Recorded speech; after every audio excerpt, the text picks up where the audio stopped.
That was a bit of a sad Joe game. Yeah, well, it was. Yeah, I feel bad. Yeah, yeah. We're just discussing how TikTok's ban in America lasted longer than Joe's game that you just played. Yeah. I think the problem about Guard is the Guard are terrible without infiltrators. To be fair, like that was like my tournament list versus your fun times Guard list. Yeah. I think probably shouldn't have run that against you. I did say before the game this is not a tournament list I was running. But we probably should have said before I came here with an army. Yeah. I couldn't be bothered to collect all my stuff from home though. That's the thing. Like my tournament, like. What do you mean collected from home? Were you not at home? Yeah, but I woke up and then I was like, oh, got stuff to do, like washing up, put the bins out, all that stuff. So I was just like, it's just way more effort having to fill the cart with more stuff. Well, because you had to wait for me to turn up, you could have probably got it all in the. Well, I didn't know that I was going to forget my keys, did I? That was me and Joe had a fun little half hour in the car this morning. Yeah, it looked very romantic when I arrived. It was a cute little moment. Good afternoon, everyone. Welcome back to the channel. Thank you so much for joining us on this fine Tuesday afternoon here in the Great Hall. We're back with another Liam, Tom, and Joe show.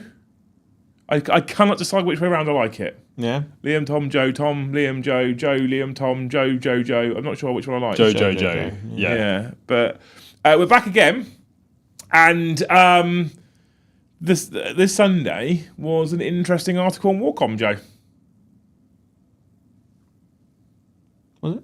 Yeah. He's back in the room. Yeah, because we have just had the pre-order for Guard for Astra Militarum. We were told 3 factions Q1. We were told Astra Militarum, Eldar, and Knights, right? We've just had the pre-order for Guard. It's not even on general sale yet. It will be as of this Saturday on general sale. Yeah. And then on Sunday they go, guess what? As well as the Guard going on general sale on Saturday, we're also going to release all the Eldar pre-orders on the 25th of January.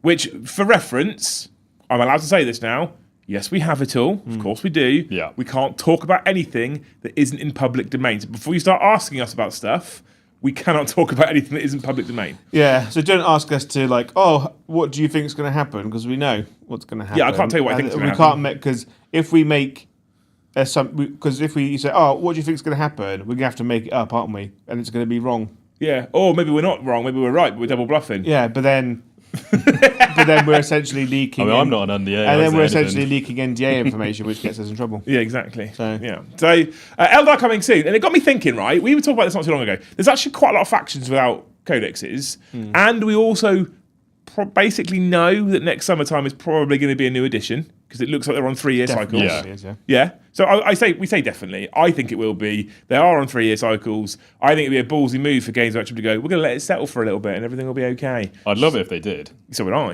I don't see that happening. 5-year cycle would be nice. Yeah. So I feel like we're going to see a 11th edition next year, and it would be great if they would power codexes out to give the people at the end of the release train some time with their books. I have said many times, and you both said no.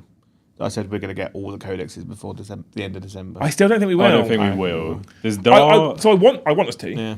I want us to. I don't think. I think on the roadmap there's only 2 codexes they haven't referenced, which is Drukhari and Leagues of Votann. Yeah. So those. Oh yeah, Knights have just disappeared. Yeah, Knights don't exist anymore, according to Games They had Workshop. a good run, but they won't be in the game anymore, apparently. I don't know what quite happened there, to be honest with you.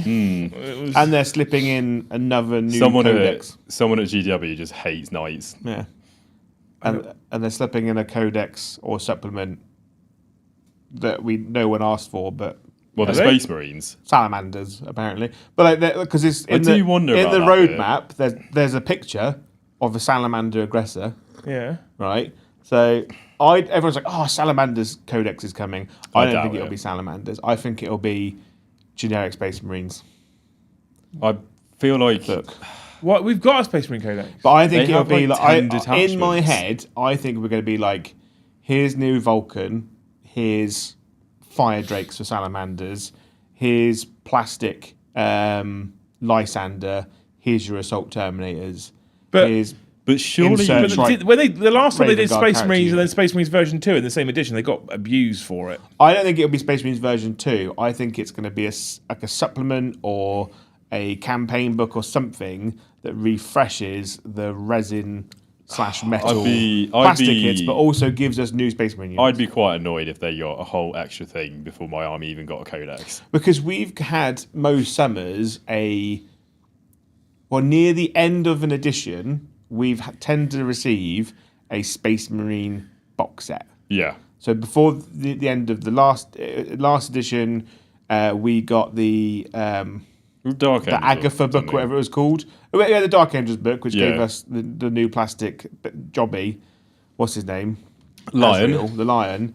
And then, was it 8th into 9th that we got the Agatha book, which gave us the Brutalis Dreadnought, the T-shirt launchers. no, that was 9th. That was yeah. near the end of 9th. Yeah, so I think we'll get a new Space Marine box set, More T-shirt launchers.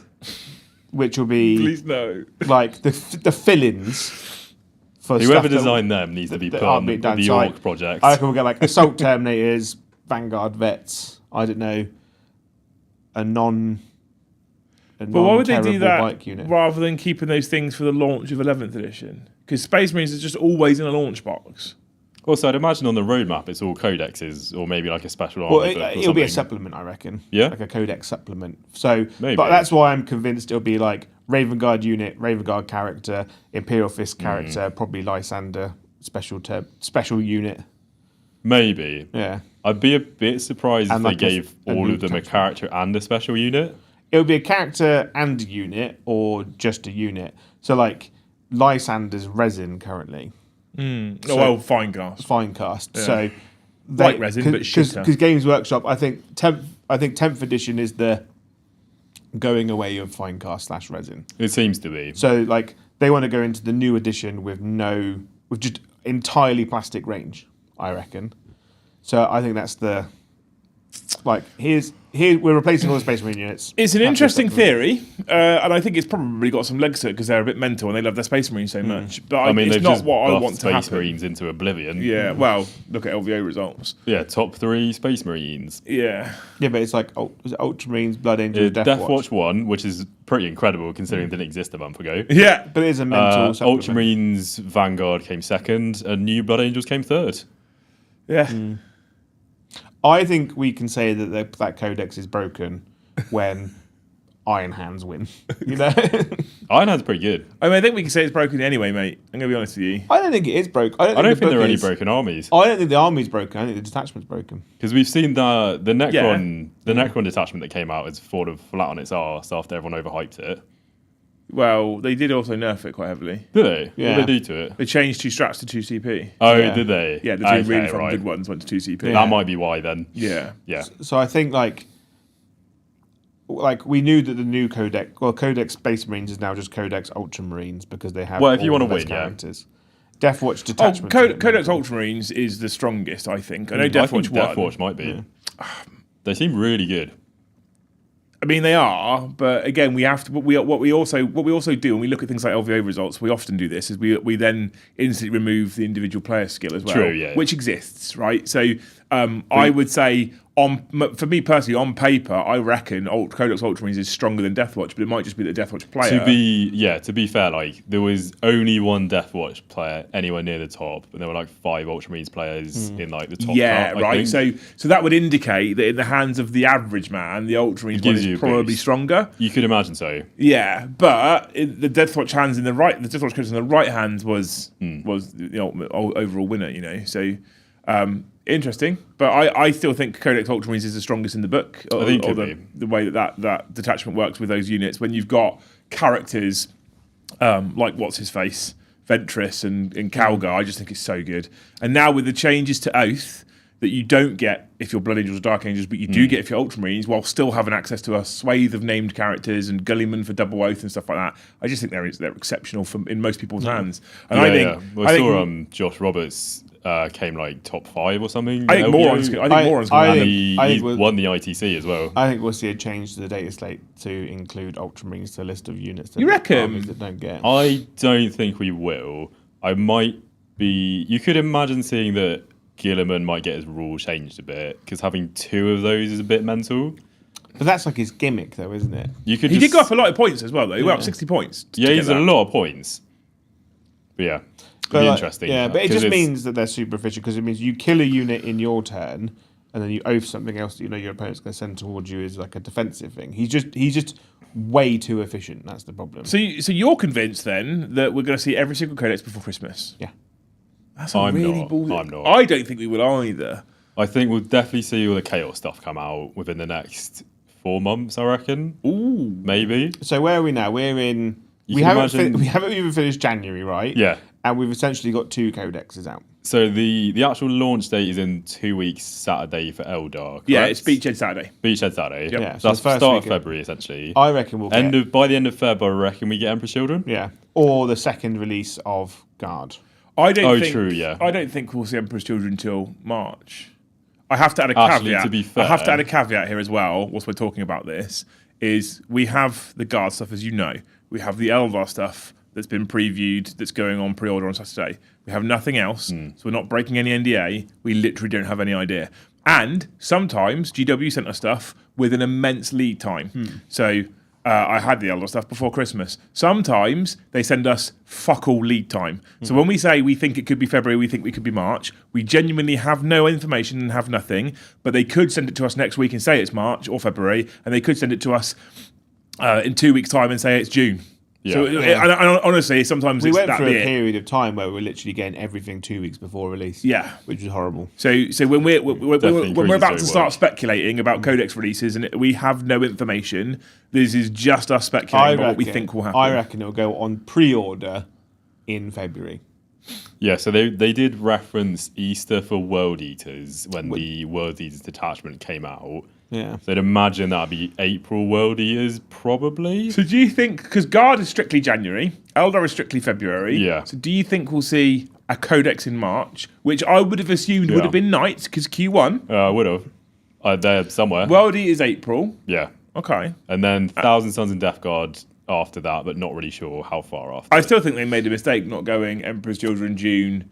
No. Oh, yeah, they were Death Guard July. By I'm shotgutting all okay four with it off. because it's coming quicker. I think it's good, but they're also like shotgutting. I literally said last week they're going to have to, Yeah. if they do the demons into the codexes, they're going to have to get all 4 out real quick. I think you'll get all 4 either over the course of 2 months or 3 months. It's got to be 3 months, surely, for four whole things. But I don't see Death Guard getting more than 1 character. I think they'll get that one model. guy that they accidentally leaked and had to put in the preview. I don't see Thousand Suns getting more than a book and a model. They keep hinting that they'll get that automata thing. Yeah, and I don't see World Eaters getting more than a book and maybe 2 characters. I think World is get more than that. I think you'll get a generic Lord, Me lord. maybe a Terminator Lord. If No, you're I lucky. doubt they give a Terminator Lord when there's no Terminators. You got Terminators, Yeah, but they're shit. and let's be honest, we know you're not going to get Terminators either. We don't know that. Emperor's Children aren't getting fancy Terminators. You're not getting fancy Terminators. Oh, is that how it works? Yeah, Well, that's not how it works, is it? because they're like, not well, really- Because World Eaters might get fancy Terminators in the second wave, and then Emperor's Children might get fancy Terminators in their second wave. Yeah. So you can't say that World Eaters just won't get them. I don't think they will get them, for I reference. don't think you're going to get it because you're going to get. They'll be like, because their constellation prize is demons. I reckon they'll You get get one model and the demons. Berserker Surgeon dude, because they keep banging on about him in all the books they've done with him. The Berserker Juggernauts, probably, just because it makes sense. They've got 2 characters at the moment that are running around with 8-bound instead of Juggernauts. That's what that's the one I really want, is the Berserker Can I- Juggernauts. I feel like that's the more likely than the I don't others. think it is going to come Why? because apart from 2 editions, World Eaters have had access. There has been a Juggernaut Lord since like 3rd, 4th edition, right? There's never been a Berserker unit on Juggernauts. So having a Lord on a big pig is like his mount riding into the battle, so he's higher than everyone else. You know, like the guy from Lord of the Rings who rides around on the warg. Oh, yeah, everyone yeah. else is on foot.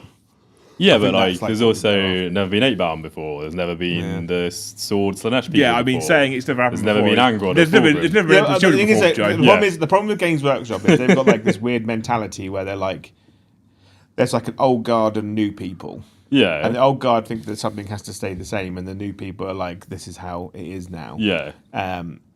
So like they'll release a book, and like you end up with weird units that have access to things that aren't in the books. And like, well, they've always had that, so why not? Kind of Right. thing. But I think Yeah. in the addition of characters leading units, I'd imagine it's more likely there'll be berserkers on juggernauts. I don't know, because I have no idea. I think honestly, I think trying to apply any kind of logic to what Games Workshop do is a fool's errand. Like, to be honest, I had no idea if Emperor's Children were going to get like 2 units or 12. Yeah, Because it's completely random. I am. Hold your tongue for a moment. I am both overwhelmed and underwhelmed by the Emperor's Children release at the same time. It was more than I expected. I'll say that. I think the Lucius. So we already saw Fulgrim, beautiful. Very cool. Lucius, stunning, Awesome. Like, incredible model. The fancy 8-bound version they've got, the blades, are they just make 8-bound look shit. And I like 8-bound, but they make them look shit. Noise Marines, stunning. They're really cool. And I hated everything else. I thought the battle line were kind of boring. Yeah, and then the weird dude with the weird giant backpack thing. I kind of liked him. Looks like a shit obliterator. The cacophony dude. Yeah, I kind of liked staticky him. shit. I really The Lord guy was okay. He's the one where I'm sort of 50-50. I'm in the middle with that. I need to see him in person. The cool sword people, awesome. The Noise Marines, awesome. Fulgrim, awesome. Lucius, awesome. The battle line dudes, kind of boring.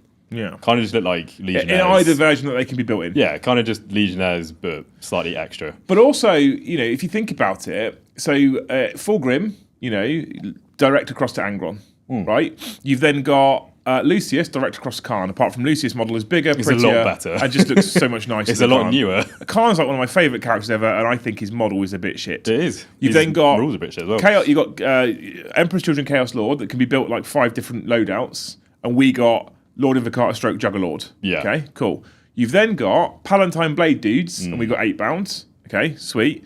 You then get we got Berserkers, and they've got a battle line unit that can also be built as a second unit. Yeah. And then we got Jackals, they didn't get a replacement. No, they didn't. They then also got weird Cacophony Backpack Man. That is a weird dude. And he's the one where I then was like, actually, World Eaters didn't get anything. So I think Emperor's Children arguably got more. They did get World more. Eaters They did. got like 8 units, I think.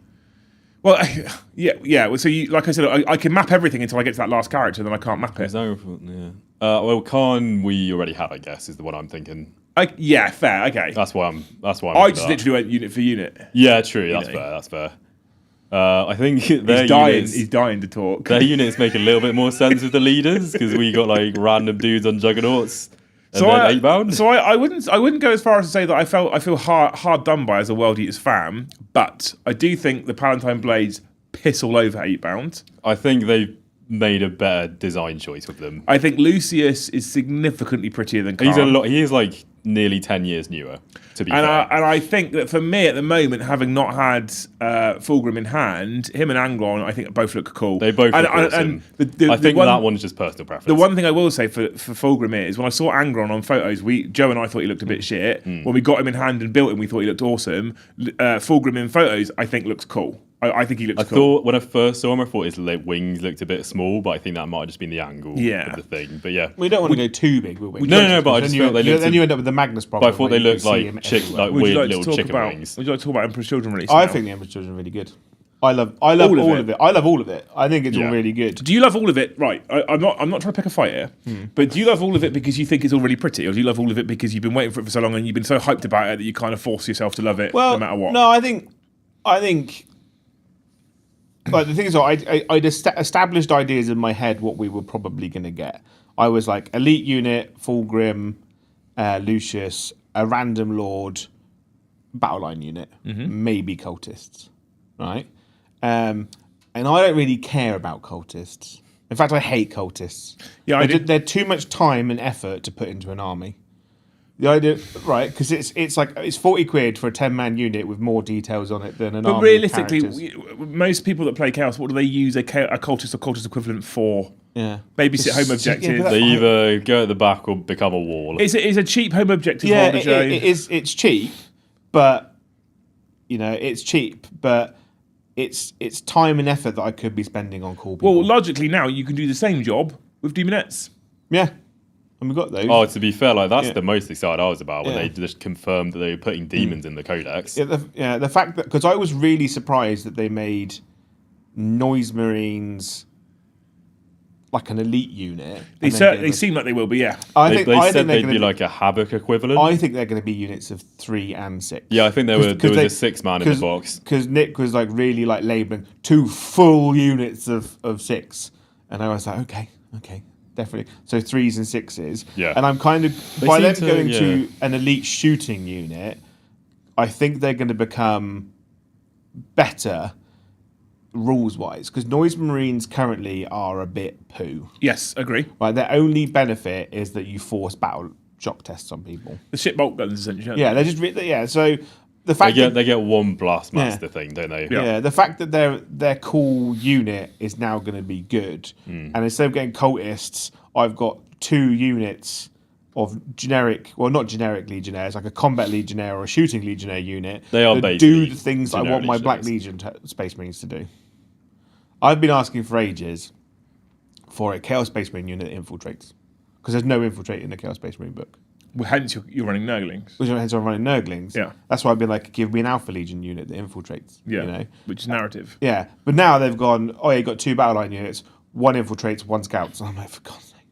Because they've gone, here's your new book, here's your new army, have all the best rules. It does seem that they've seen all the things you complain about all the time with CSM Yeah. and just put it in Emperor's Children. Yeah, it's mad good. Fast It's like- moving melee units with fight first, advance and charge that have a scout and infiltrate. the new sword guys look. They are Really- quite. I like how they're rocking when I saw the cone heads, I was the like, cone heads and the odd crop choice. tops Yeah. are a vibe. But But I think you can do helmets. yeah, I think with helmets, I think the cone heads are fine because the cone heads kind of meet the. It 'cause meets the they're quite tall and proportions. They're thin, quite yeah. stretched out. Yeah.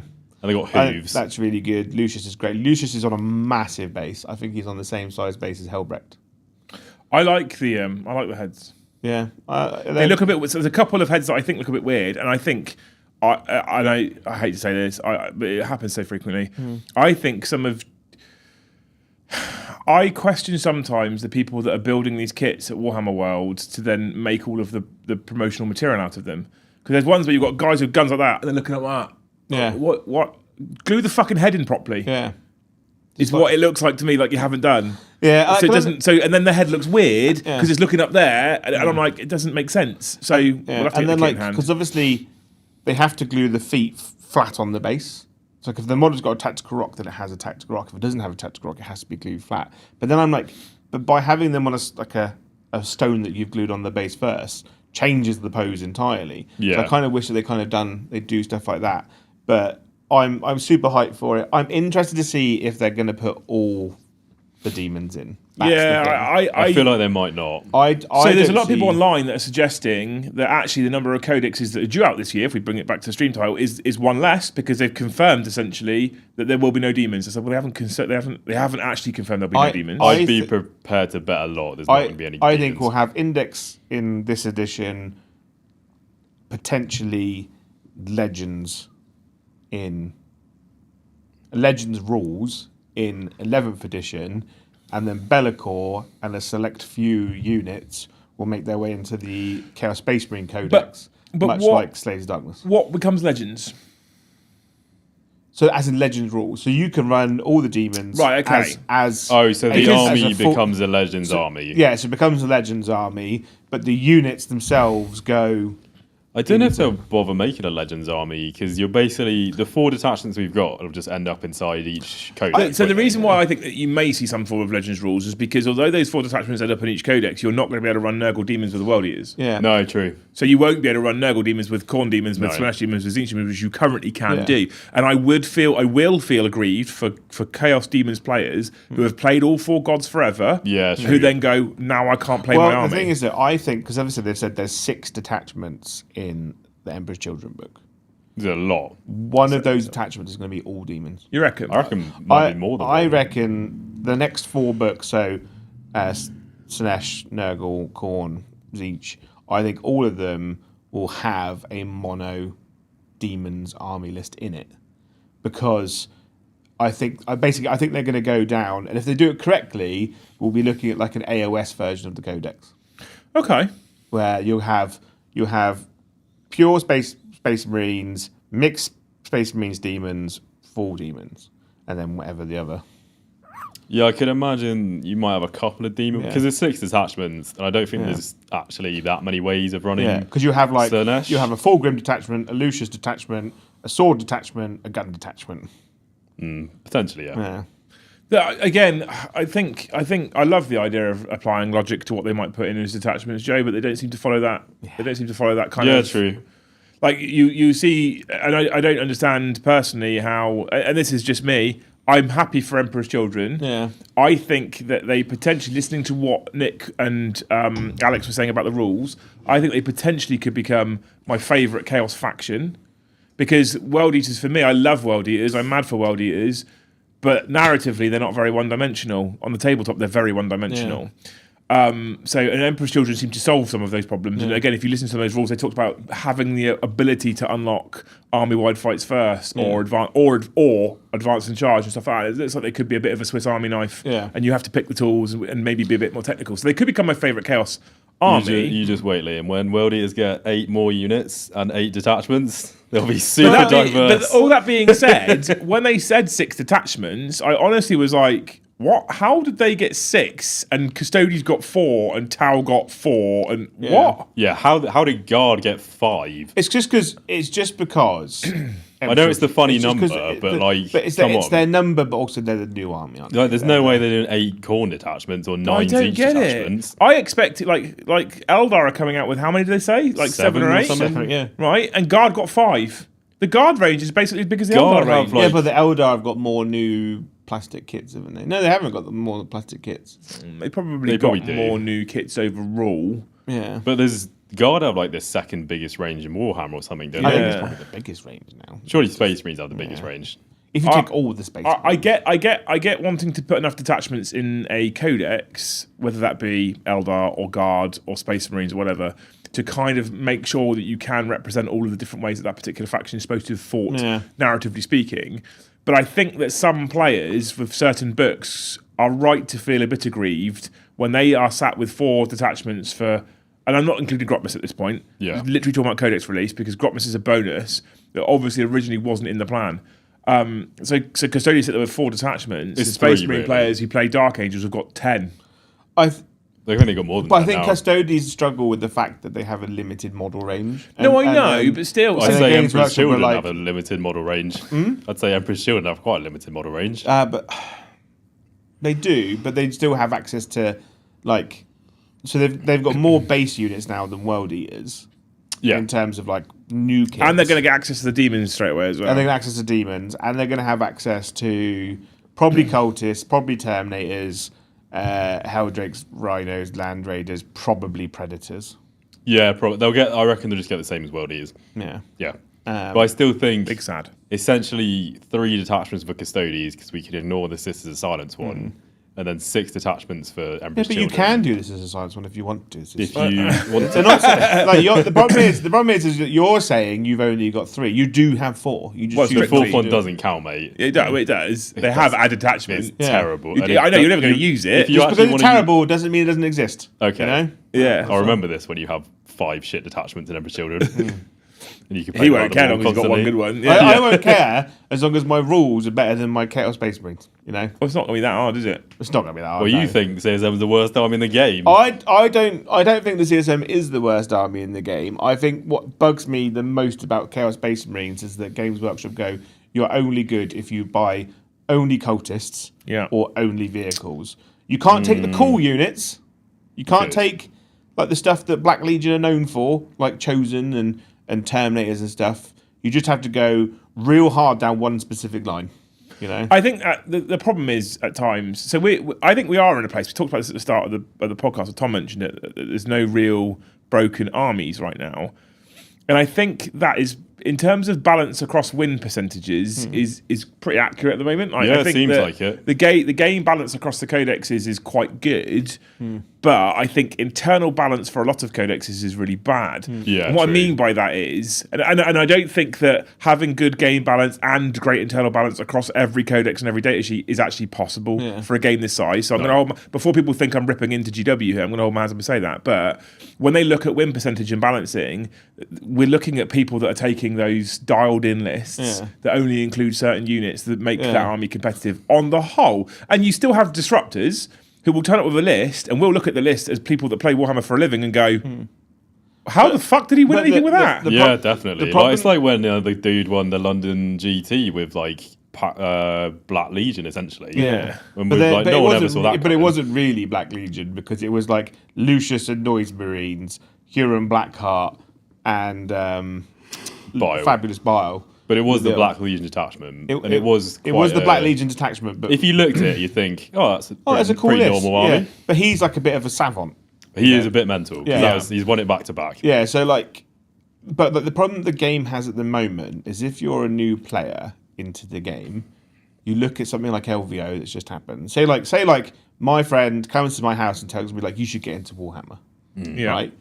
And they go, oh, LVO's gone, so you can kind of have a look at what's the good armies, and I go, oh, Chaos Space Marines came in like the top 10 or whatever. Their model range is great, and then I go out, I go Terminators are cool, Chosen are cool, Possessed are cool, Abaddon's awesome, I'm gonna get all those. I'm going to get like a max squad of everything, go get the boxes, get some Havocs, maybe a Rhino, maybe a tank.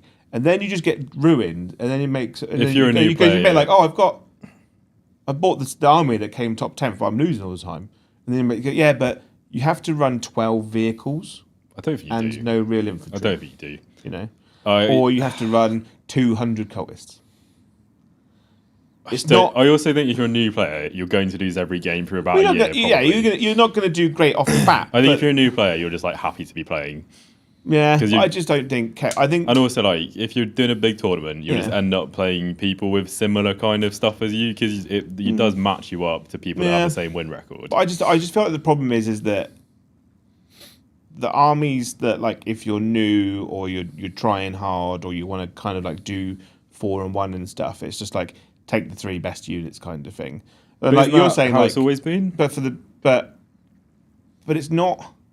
No, it is kind of how it's always been. I just don't think it's good. No. For model selling and having fun. You're both right. Yeah. So that is how it's always been, pretty much. Find the thing that's good or strong or powerful or borderline broken. Spam it as much as you can. That's why the rule of 3 exists. Yeah. Because at the start of 8th edition, people were going nuts with certain data sheets, and that's why they had to bring that rule of 3 in. You're also correct though. Yeah. I don't want to be the person who goes to a tournament who plays, I don't know, 5 Necron players, and every list is the same as the last one. Yeah, true. I like to see people's individual takes. And sometimes people go, oh, it's not the same as what you normally see. And you look at it, you're like, I mean, 80% it is. Yeah. We're talking about a couple of different You've units. changed one unit. Yeah, otherwise it's basically a copy and paste. Yeah. So you're both right. Like, it has always been that way. And there are definitely ways Chaos Space Marines can be competitive and can be at the top of the tables.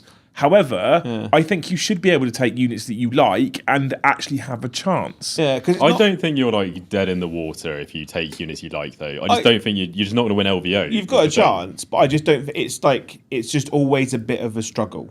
Yeah, but that's. I think you just have to accept that that's going to be the case if you want to just always take your favourite units.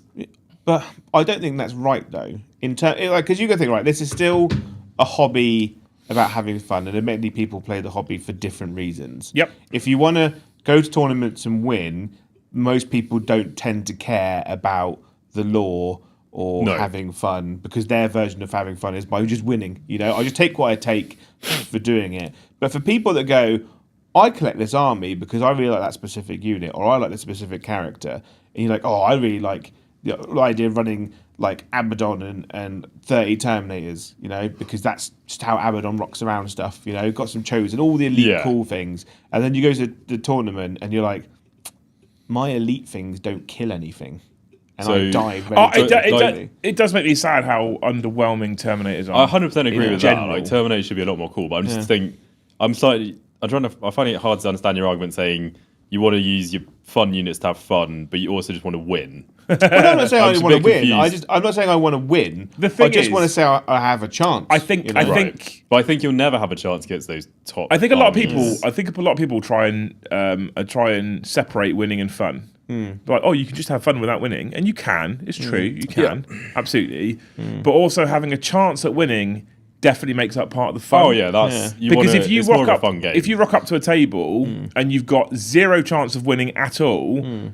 for a lot, there'll be people out there that will tell me I'm wrong now. There'll be people out there that will go, no, I can still have fun. And I'm sure you can on the whole, but if you're going to go up to a table, play 5 games, and every single game you've got 0 chance of winning, you've got to stop going to tournaments, really. Yeah, probably. Because you are going to get to a point where, like, what is the point? I'm just getting literally decimated every single game. Yeah. And there's a balance to be struck. And I think if you could at least rock up to a table with the things you like, and I think with Chaos you can do this. I think you can. I think if you take things you like and have a chance of winning games, your win percentage is going to be less than if you're playing, say, what's currently strong? Ultramarines. Yeah, right? Ultramarines. Then, but you're going to have a chance of winning. There are other factions out there that I think rock up to the table with certain builds and go, there's nothing. Yeah, I've got fuck all.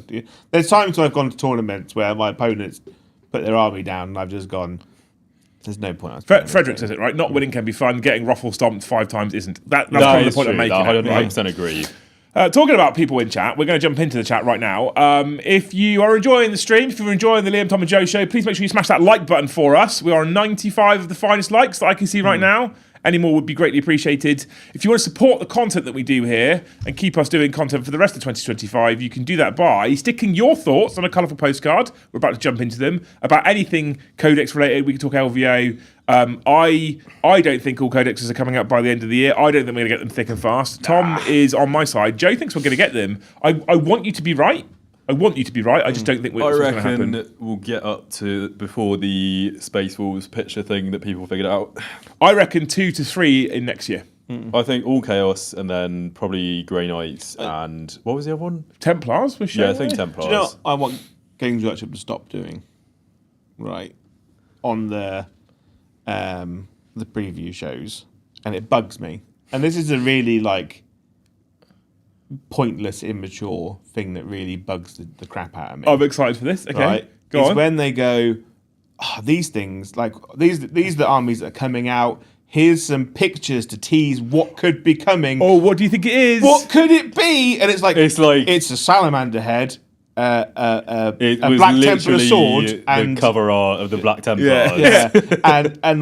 and a Grey Knight. Yeah, and then Nick goes, we don't actually know. Fuck off, yes you do. You don't, and even the Space Wolves someone within the hour had done the comparison picture, figuring out what it was. Yeah, what could it be? Oh, it could be Votan. It's not Votan. It could be 2 Votans stacked on top of each other. Fuck off, mate. Just tell us. Stop.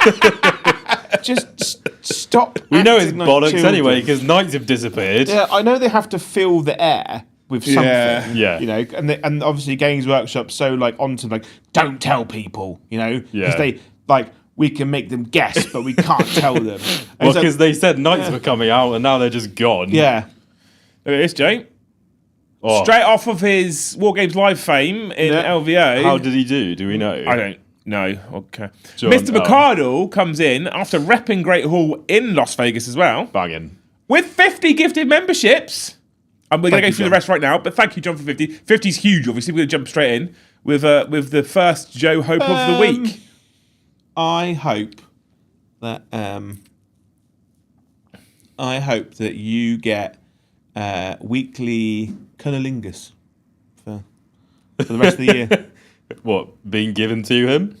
Whatever. So you hope that John gets licked out? Every week. Every week. For the rest of the year. For the rest of the year. I hope you're into that, mate. Cool. Anyway, it wasn't a strong start. Richard, thank you for the 10. So elves in 3 or so weeks. Well, so they'll go on pre-order on Saturday, on the 25th. They'll be up for pre-order at 10 a.m. UK time, as we know, because they told us that on Sunday. Yeah. So when they've dropped the article on Sunday, it's a standard rule now. They've changed the way the releases work, but now it's a standard pattern. Warcom tells us Sunday night it's going up for pre-order on the Saturday. The Saturday after it goes up for pre-order. 2 weeks later it's in stores ready for you to purchase. So yeah, 2 and just over a half weeks. Yeah, basically, and you'll get new Eldar on shelves. And I'm not allowed to tell you how incredibly beautiful they all are. Rossonero, thank you for the 20 gifted memberships. Thank you, Rossonero. Nice. I hope that someone randomly off the cuff buys you an Easter egg today. Nice. I don't want to. You had a bit of Easter egg last week, didn't you? Yeah, I had the Easter egg because I saw that Lee had an Easter egg. And you got jealous? I have an Easter egg. I'm trying to eat less chocolate, Yeah? but they have lots of cheap ones now down the road. What army did John play LVO. I think he did the new Custodes Dreadnoughts. Yeah. I think. I'm not 100% sure. I actually don't know. I thought I saw him on War Games live after LVO had finished, but I don't know if that was the army he was doing for LVO. Yeah. He's an absolute fucking hero. Isn't he? Oh yeah, he was wearing a 3-piece suit on the What a legend. on War Games live. Yeah, I'd fuck him. Who wouldn't? Yeah, exactly. Ash, thank you for the 2. Joe and Friends show. I mean, it could be a name Yeah. if Yeah. the second part was true. Yeah, that's true. After that game, I think he might be rethinking. Are you and Tom not friends anymore? It's not Tom. I feel a little bit bad. I'm just bored of playing World Eaters. I did Because it's like I did go full Joe today because and I it's run just- 18 Exalted 8 bound. the problem with World Eaters, right, is they are so monumentally one-dimensional. Yep, that's Yeah. why I got And that Woodman. new detachment has essentially made them worse at being one-dimensional. So you took think they took the random element and went, let's just make it guaranteed. Yeah, Yeah. Because your opponent, because you're like, oh, I'm going to roll the dice. I'm like, why are you bothering rolling the dice? Well, you do Advance need in to roll charge, the feel no dice. pain, +2 move. All right, and it's going to be one of those combinations. All right. You basically swap out Angron for triple advance and charge guaranteed. Yeah, it's just and the problem is that it's not like you can have a tactical game versus them. You're like, cool, I'm going to spend every game trapped in my deployment zone, Yeah, and that's it. that's how I like And it. it's not. It doesn't make for great games. Right? And that's not your fault because that's the rules that you're given. And That's that's the what army you that's collect, what the right? army tells me to do. And I don't hold that against you. But the problem, it's not like you can go, cool, I'm going to play a cool tactical game where I go and stand on objectives and Yeah. we can like play a bit of cat and mouse and have a really close, fun game. World Eaters are just oppressively all or nothing. Yeah, And it's not like, that's the problem though. If I Yeah. try to do the tactical approach of Worldies, I'll just die.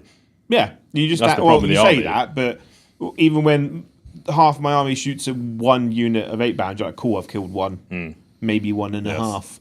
And it's just kind of, I think the problem with World Eaters now is that, like, I don't see them getting any better to play against with their book coming out. Oh no, probably not. I think it's just going to be do the same as what you Well, I were think- doing, but with different units. Yeah, probably.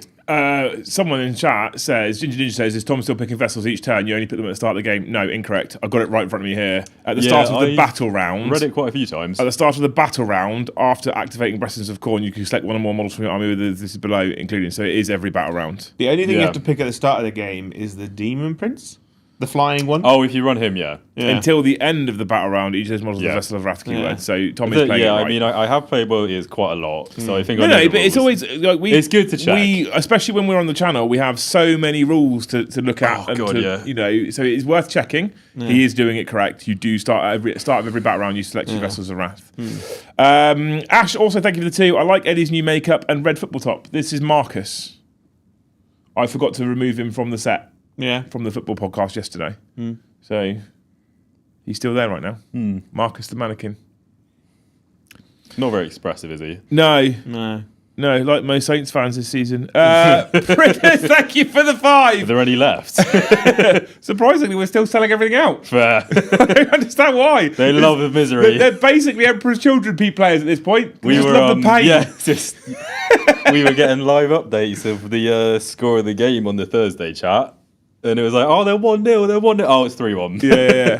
Ninja just says, apologies, that's my bad. Don't worry about it. Thanks, chill, I'd rather you questioned us and we checked it. It's not, Yeah. we're never going to get pissy with you. I'd rather we checked it and we were like, oh, we got it right or we've got it wrong. So, because it happens. We've had it the other way where we've got it wrong as well. So, Yeah, I'd definitely rather you threw it at us and we checked it. So, I appreciate it. Thank you, Prentice, for the 5. Warcom article about Battle Focus is up now, so you can talk about that. We could, but I haven't read the article. We haven't read it, and I wouldn't dare to do it in case it makes us say something wrong. Yes. Yeah. 'Cause, oh, that's really good on this unit, or that's a bit broken, or blah blah blah. Let's not go down that road. I Yeah. want to talk about it. I do, but we only have to wait a few days. We only have to wait a few days, Speak. and then I can talk about it loads. And I've Non-stop. got things to say. You have many things to I've say. got a lot of things to say. But good and bad. Not all good, not all bad. Or neutral. Well, I didn't say that. I just said I've just got a lot of things to say. Yeah. But there's an implication to that. that's how people Because take of it. it. That's not what I'm saying, though, is it? Because of the implication. Yeah. Because of the implication. Dan, thank you for the 5. So, Liam, now that you're Aldaria going to be busted as fuck, what's your new third army? I was talking to these two about this before the stream. I might start maining Guard. Because my 3 armies I'm working on this year, that I'm limiting myself to, hence Joe is going to get all of the Emperor's Children stuff, is I'm gonna work on for hobbying because I'm enjoying it the most. Basically Krieg, stroke Guard, but Krieg, Eldar, because I still love them, and Black Templars. And it gives me quite a lot of variety there as well. No chaos. Guard are kind of mostly shooty, right? Black Templars are mostly melee. Eldar are a bit of everything. So Black Templars can be a bit of everything as well. I'm really struggling with finding a chaos faction I'm in love with at the moment. Yeah? Yeah. Yeah, fair. I guess if you don't like the World Eater style, you're not going to like World Eaters. So narratively, World Eaters are like my favourite chaos That's thing in why the I world. like them. And playing them, when I have a big break from playing World Eaters and I go back to playing World Eaters, I enjoy it. Well, if I have a run of playing them for a while, personally, I get bored of it quite quickly. I do find that sometimes. Yeah. So I'm yet to currently find a chaos thing I love. Do you like any of the new demon stuff? No? I've never really loved demons Oh, really? that aren't corn demons. Just corn demons. I really don't like I really don't like Zinch demons apart from the neither big do I. birds. Right, I Yeah. like the big birds. I really don't care about Slanesh demons apart from the big ones. Yeah. So if it's not the giant greater demons, I don't care about them. I fucking hate all Nurgle demons personally. I'm actually kind of tempted to do the I don't like now. any. I don't like any of them, and it's not Yeah. even about the narrative. I don't like the narrative. I just don't like the models. I fucking Yeah, hate them. fair enough. I think Slanesh has the most mixed good and bad models for demons. Because I really like the big models. I really like Fiends.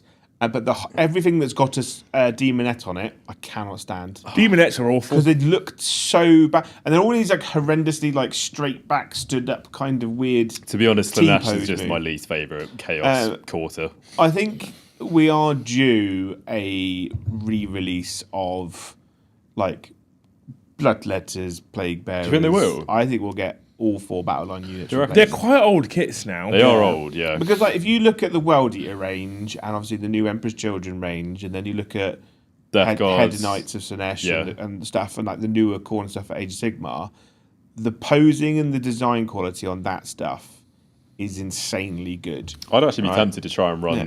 the Age of Sigmar stuff as demons in 40k if 'Cause- that came to it. Because you could literally just take the CAD design of the Blissbarb Archers for Head Knights of Slanesh and then just make the outside of the body look like a demonette, and you're like, whoa, that's incredible, that's great.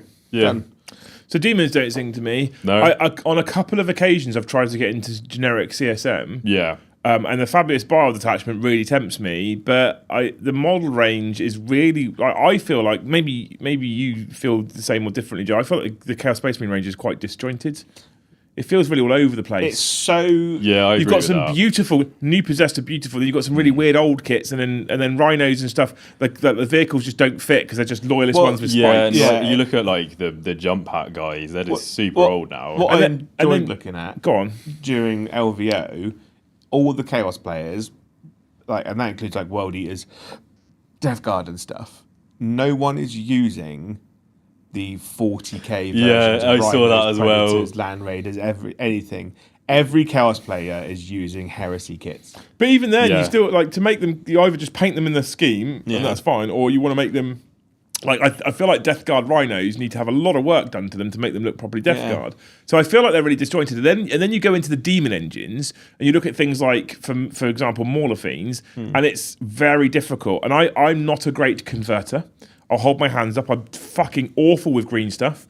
I don't like converting. Yeah. So one of we said this forever last year, right? For the longest time, one of the greatest kits they've released in recent times is the Lictor kit, because you can build 3 different processes with a single kit, and you can take 3 Lictors, so you can have a unique model for every single one of your Lictors. Yeah. And then Mauler Fiends. Yeah. You get the same Well, what's same pose for all 3. what's mental, right? Yeah, Mortar feeds are is, annoying. is we've just had new Krieg Horseman, right? Mr. Lord Marshal Dreyer.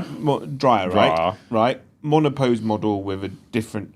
His arms are either las pistol With a sword, with his hand on his sword. with a hand of sword, or Sword. sword, and then holding a las pistol, Yeah. not holding reins. which I find really disturbing. It really pisses me off when any horseman is not holding range. Right. And Monopose only makes one kit. Right. And then you look at the Doesn't he new have options or something? No, We just told you the options. that's just fixed. What hand you put the sword or pistol in? Yeah. Nothing That's else changes. options. Right? That's it. That is Right? options, Tom. You are No, right. And considering It's now, more than some. considering now you can take 60 cavalry in your army, Yeah. but there's only 2 characters that can join That them. is weird. There's no generic horse characters. So I was like, why don't we just get a generic horse character that Yeah, they can be should have made done, out of the like- same kit? Well, also, if And you look at the Marshal on Death Rider profile currently, yeah. he's fucking great. He's better He's than better than Dreyer. Dreyer. And what's mental is like, Give the we've got infiltrate, the doesn't he? Lictor kit makes 3, but actually it makes more than 3. There's you so kit many bash. different variations. You only can make need out of the 3 Lictor. though, that's the You only thing. need 3, but there's loads of variations, right? New Emperor's Children Lord guy. There's like 5 different variations. Yeah, of every arms, time I weapon see another options, picture of right? these, a different pose. Like we're in a weird situation where we get either too many options or no options. I don't know if you can have too many options, to be fair. Tyranids are an army I could get into, but Tyranids They're are great. cool. I'm gonna go for a wing. Classic. yeah, but it's nice now because Yeah. I don't have to have the panic attack every time he goes. Has he muted himself? Until he It's takes why I it do with something him. else in there. That's the problem. But you don't know what I'm gonna do. Do we not? Yeah. Did you He's just tell gonna us? Not wash his hands. Yeah. Shake more than 3 times. Tank, thank you for the 5. 11 Codexes launched in 2022, plus 1 early 2023 amidst the Arcs of Omens books. If 11th in 2026, then we would be looking at something similar this year. Didn't they do? I thought they did 2 in 2023. I thought World Eaters and Guarda were both early 2023. Yeah, they came out very close together. I thought they were both 2023. Yeah, World Eaters was like... it was like February, I want to say. Was Guard like just before end of the year? I think it might have been. Just Don't know. shop. I thought Guard was January and World Eaters was just after. Maybe. It was definitely around that. But yeah, I think they definitely could get at least 10 out this year. Well, if Eldar are coming out this next month, Yeah. and then if Emperor's Children are coming out the month after, World Eaters coming out April for Easter, at that point they are literally banging 1 a month out. It is definitely possible they could do 11 to 12 in a year. But I personally don't see them keeping that rate up. Do you not? Unless they're doing double releases. Unless on 1 month we have a break and then the next month they send 2 out in a box set. I do wonder if like Death Guard and Thousand Suns will come out at the same time potentially. Just because I think they're least likely to get a whole load of new stuff. I just wonder if double release is better or worse for their sales Because figures. they were doing quite a lot of double releases at the start of 10th, weren't they? Because they had like Admech and Necrons, I Orcs and think- Custodes. I think Steve just confirmed why I might have been confused. Limited Edition Guard came out in November, general release was in January. Oh, yeah, okay. So it's why I was thinking Guard came out in January, I because thought you weren't able yeah. to tournament play them until Yeah, they the new year. They did the whole 3 months of having the Codex but not being able to use the Codex. So the super chat from Tank says that in 2022, 11 Codexes were launched, plus 1 in early 2023. I thought it was 2 in 2023 because I thought Guard and World Eaters came out in 2023, but it looks like they actually straddled the year with a limited edition box set followed by a general release Codex afterwards, is what it sounds like.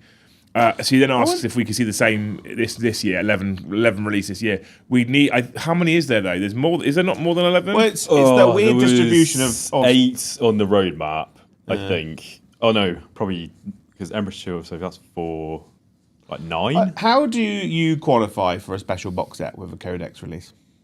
What do you mean? Get lucky Krieg. or unlucky. Krieg got a special box set Yeah. on release with Yeah. a Codex. Yeah. But they also had, for 9th edition, a special Codex box set release in That's KJ, true, actually, isn't it? Yeah. Right? Right. Eldar don't get special box set. No, wait, hang on a minute. Everyone in chat was asking me about the special box. So what do you mean they don't get one? They don't get one. What do you mean? Everyone told me I can't wait to see what's in the special box set, Jay. Then And Chaos Emperor's Space Children Marines, are getting one. they're getting one Yeah. with a special Codex. Which Yeah. looks fucking beautiful. Chaos by the way. Space Marines got They a did not Chaos get... Lord in, 2 Chaos Lords in 2 special box sets without Codexes. Which also didn't have anything special in them apart from those lords. Yeah. Me lord. And then Sisters of Battle, special box set, no Codex, because it just had Jump Lady in it. Yeah. like what qualifies, and like because the worst thing that can happen to you as a player of a specific army is your codex comes in a special box set. Oh, Because it basically guarantees I think that the you can't Krieg use fans your- will take it. I think it's not a problem, right? I think it depends how they do this. But it's like, but if you play Guard competitively, as the codexes come out, you're like, oh, I've got a tournament in a couple of weeks' time. Can't take my new codex. Got to play the old one. yeah, It's just a bit. it is annoying. weird. It's weird, isn't Has it? Drakari got Codex? No. No, they Dukari and Votan are the two that have not been mentioned at all in any updates of anything. So if we include Eldar and Guard, there's 14 codexes to be released, Yeah. assuming Chaos Demons get one. Yeah. we say If 13. you remove Chaos Demons, it goes down to 13. Now, obviously, Guard is out this Saturday, so that's one off the list. That will be 12 to 13 to go, with a whole year remaining. Yeah. If you say Demons aren't getting one, that's 12 to go. That means that for 2023, for you to be right, they would need to, at some point, be releasing more than one codex a month. I think we'll get it. I reckon they have done quite a few you'll double potentially releases. get something like Death Guard Thousand Suns. That's what I said. In the same month. Yeah, I mean, I don't But they've also done 2 codexes on a weekend before. yeah. They did most of the new releases as doubles, didn't they? Because they did like Space Marines and Tyranids at the same time. Well, there was split. Like there was like a week in it. Oh, was There it? split? But then they did Custodies and Orcs. Yeah. The problem I They have did- is, Joe, Sisters, Chaos the Space really, Marines. do you know what? The real, No, that wasn't genuinely, double. the genuine problem I have, What? I just really fucking love Warhammer. Yeah, I just want all the things all the time. I want all the things now. I know, and my ADHD means I'm one of those people that can quite happily sit at my desk and build a Krieger, and then build an Eldar model, and then build a Chaos Space Marine Lord, and then build a Custodian, and then put some paint on a Dark Angel, and I'd just be fucking happy. I just enjoy it. I'm saying it now. Okay. Right, I'm getting my shoe in the door early on Oh, this, no. right? Early. When Drakari Codex comes out, that's when I start my own personal Drakari army, because I think it's going to get a massive range refresh. Why would you start a personal one? Well, it's one for Why the don't- channel, why but don't I just fund it? I'm not continuing that one. No, I Don't wouldn't worry. ask you to. Don't worry, you're paying for it, Liam. Right? That's not changing. That's staying the same. That one's been a beautiful stopgap for us. It's not beautiful, but it's been a helpful stopgap. Did he paint it? No, he didn't paint it. But What annoys just me hating is on it's someone's kind of, it's army. not that bad. the problem is, right, is Why do you not like it? I hate it because Hate's a strong word. I don't hate it. It bugs So me on a ungrateful. small level, right? Because I had a Drakari army and I sold it. Is this the one that Dan has? That's the one that Dan has, Yeah, right? okay. And I love that. It's very nice. I love that army, right? And it's won loads of painting competitions and had best army choices, not in my possession, right? The problem is the one that we have is kind of like that one, but Not quite weird as and not good. as good. And it's like when your mum's like, "Oh, we've got Drakari at home." So it's And like a wish the version. Drakari you have at home is that Yeah. one. It's like I was like, oh. It's still it's serving a purpose. It serves a purpose and it's helpful. and there's a Does lot the of job. people out there that would be very happy to own that army. If I look, I've still played it. I still enjoy playing with it. Right, I love Drakari as an army, but like, obviously, I have a limited amount of time painting, and I have to convince you to get me the new army. Right, which I don't think is worth doing until the Codex comes yeah, out. which is not worth doing until the Codex comes out, because I think we're going to see loads of new stuff for them. I think they might get an Eldar treatment. Okay, so Drakari are one of those factions where I look at the rules and I'm quite interested and intrigued by them, and then I go on the website for the model range and it kind of turns me off. Yeah, they have a lot of old stuff. Don't I they? wouldn't be surprised if we got new witches, new Cabalites, new racks. Yeah, could Although be. maybe not new Don't racks they- because the racks are newer. Don't they have some units in the Codex you can't even buy? So grotesques are grotesques. You can have a unit of 10. You Yeah. have 3 units of 10. It's one resin model. so you got to buy 30 individual so models everyone if that you owns wanted to Gro- go full. Yeah, so Is everyone it that- the same pose? Yeah, Yeah, which is one cool. T-po. It's like doing a dab. Yeah. right. It's awful model. And Because all I ever hear from Dukari players is like, I basically have to like kit bash or 3D print my entire army. yeah, because grotesques are actually quite good. Are they? So if you want to run this, so everyone that owns Because there's Frozen doesn't own a the grotesque move, model. shoot, move, forge wheel dudes are quite good as well. Oh, I can't remember. They're like Phoenix people, but the Dukari. scourges. Yeah. So the scourges I've got a plastic kit, and it's do one they? of my favourite plastic kits. That's Right. the reason why I started Drakkari in the first place, because the Scourges are great. I don't think they'll get replaced. They might do, I think they're but still, I don't think they need to, because I think they're really, really nice. and they're recent enough, I think. Yeah, Venoms won't get replaced. Raiders won't get Lilith's replaced. pretty safe. Lilith's fine, but I felt that the Witches need to come up to her level. Maybe. Yeah. I've not really looked There's at not them, a to be huge honest. gap between the two, but I think they need to The come up to boats her are level. alright, aren't they? I don't hate the witches, but they are old. The thing is, though, they now need a scaling up to match new Eldar. Yeah, Because the Witches are teeny tiny compared to the new Eldar Guardians and things like Yeah. that. Mr. Harborn of the Vortex Games variety, thank you for the 5 gifted memberships. Cool. Thank you, Mr. Harborn. I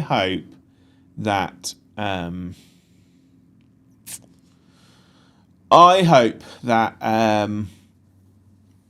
you are given 2,000, I suppose, Canadian dollars at this point to spend at, like, your version of like B&Q home base. Strong. To do up stuff in the store. I love a good B&Q shop. Yeah. I definitely come out with tools I don't need. Like help you like get new shelves, or, Yeah. like, new posters and stuff, you know. Cool. Yeah. Thank you, Tank, for the 1 gifted, and thank you, Wee Man, for 5 gifted memberships. Thank you, E-Man. You hero. I hope that they open a tram stop or trams like in your area, which would be I was really, gonna really say, if annoying it's just for a like stop. about a year as they build the infrastructure in your town, but the stops right outside your house.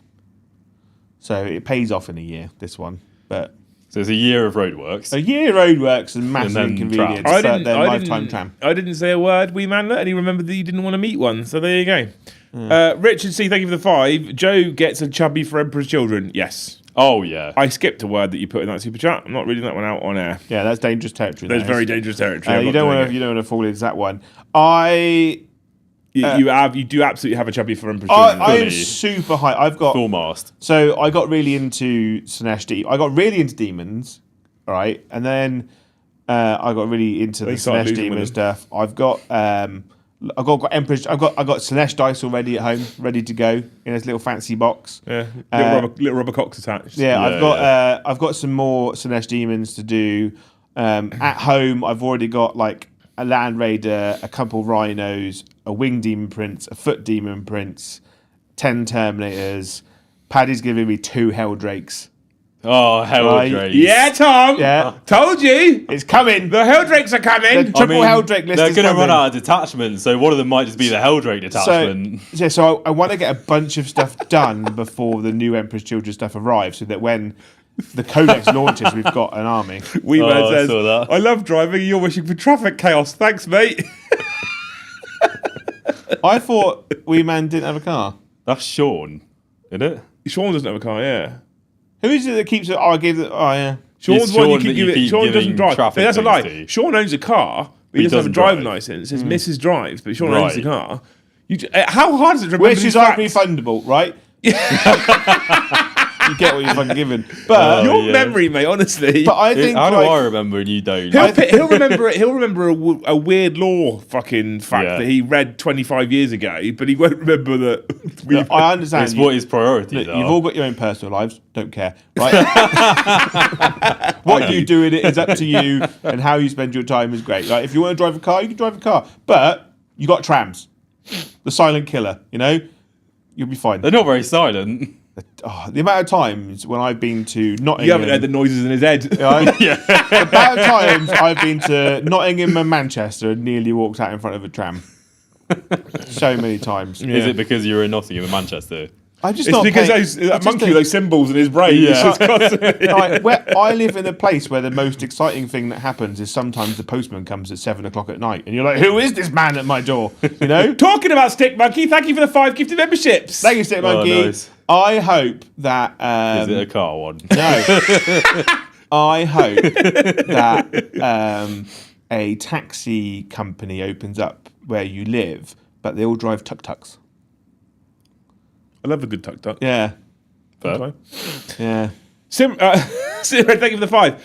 I like to think that Noise Marines is looking up because he's having the same reaction I did when I saw the new Eldar plastics, if you get my drift.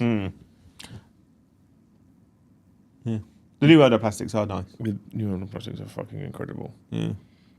Incredible. We own them, don't we? Mm-hmm. We're allowed to say that we own them. Well, I'd say we own them. Yeah. Yeah.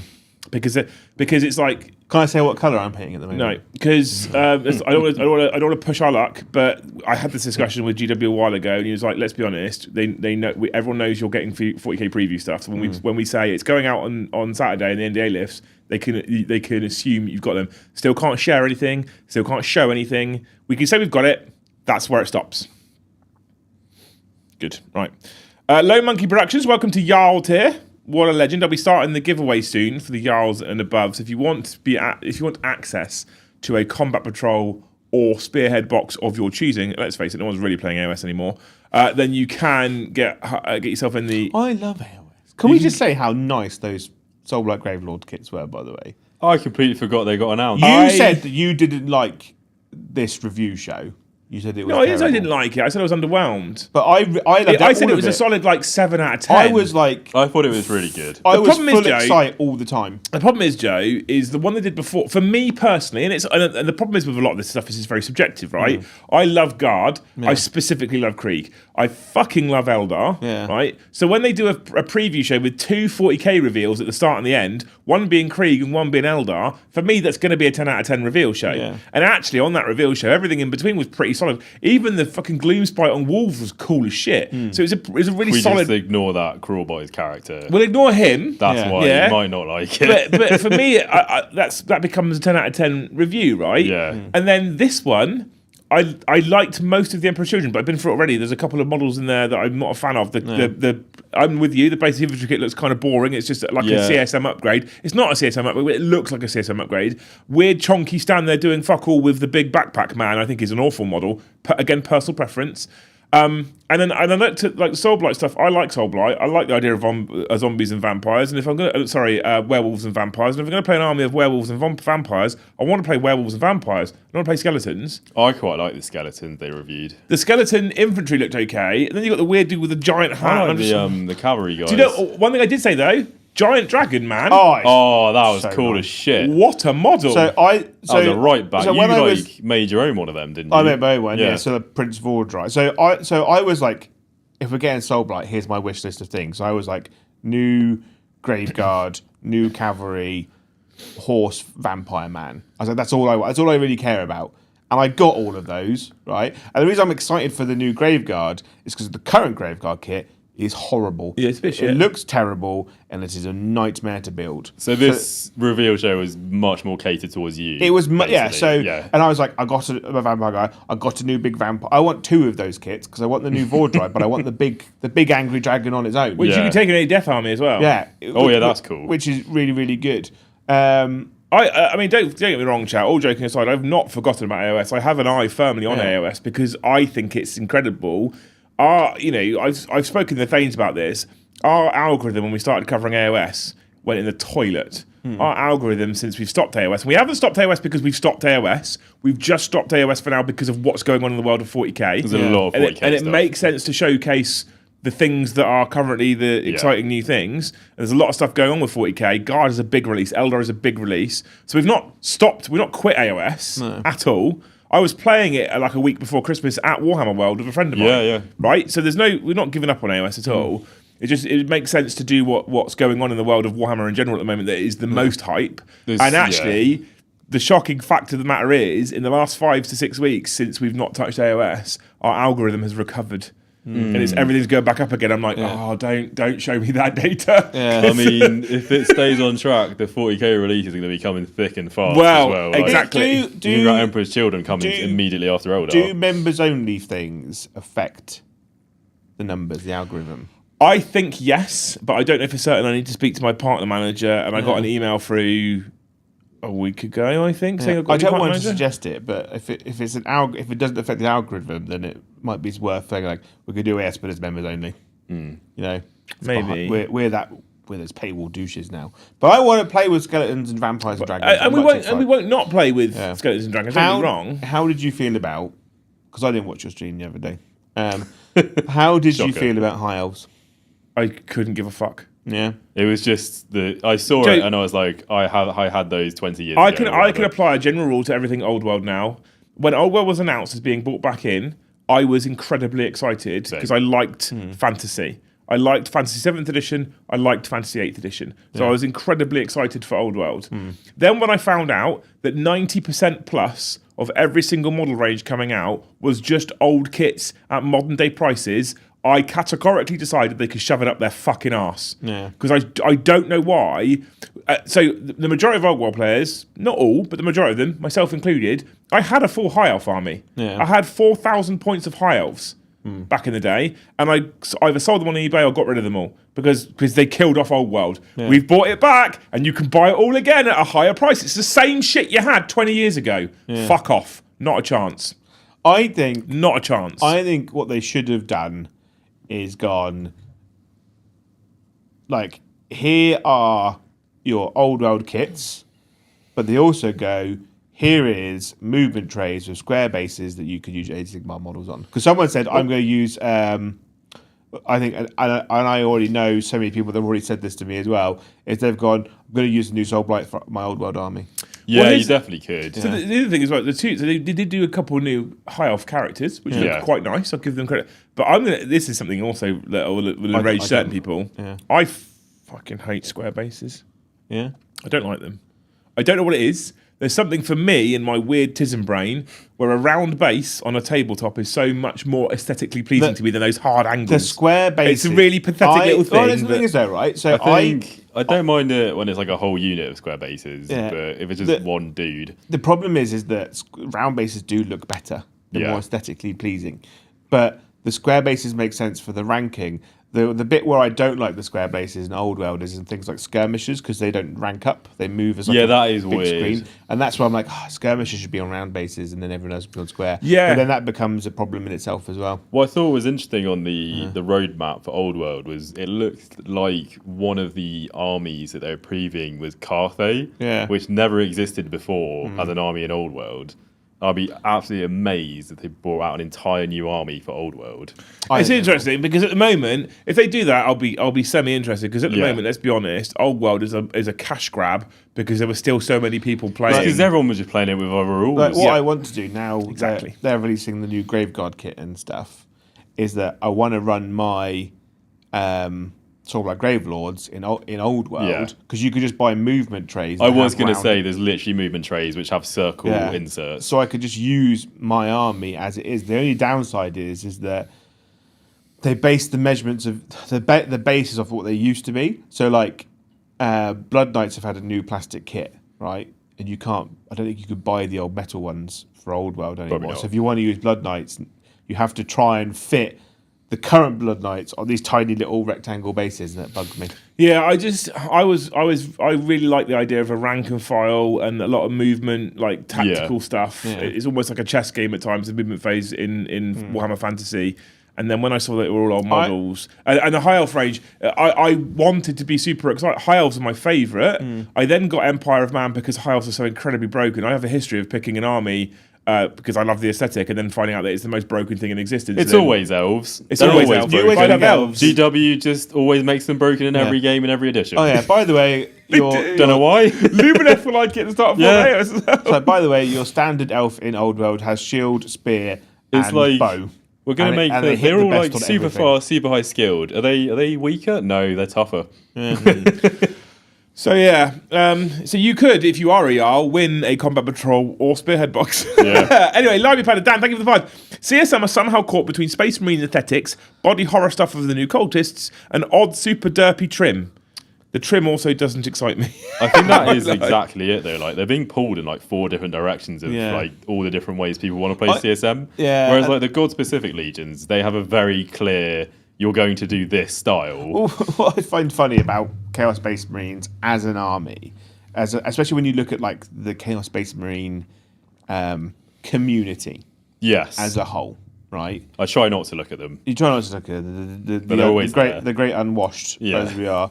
Is that Games Workshop releases kits for them, and you can buy those kits, and then people that have been playing Chaos Space Marines for a while take those kits, right, and then don't put the shoulder pads on them because they use the Forge-World ones and the Heresy ones, and then they go like, I'm going to use the Heresy heads or the Heresy legs or Heresy shoulder pads and guns and stuff. So then you end up with these armies that are mostly made out of heresy kits, but with some chaos But I based think marine the problem is like you're trying to cater for like 5 different legions that all have a completely different design exactly aesthetic. that. Exactly that. Because an Iron Warrior looks a lot different to a Word Bearer. Yeah, but I think like that'll become fixed as we get the Legion specific units that come out. But if you get them, but I think Games Workshop's best armies they've done so far for Chaos Space Marines, in my opinion, that meet the aesthetic that people like, that really like,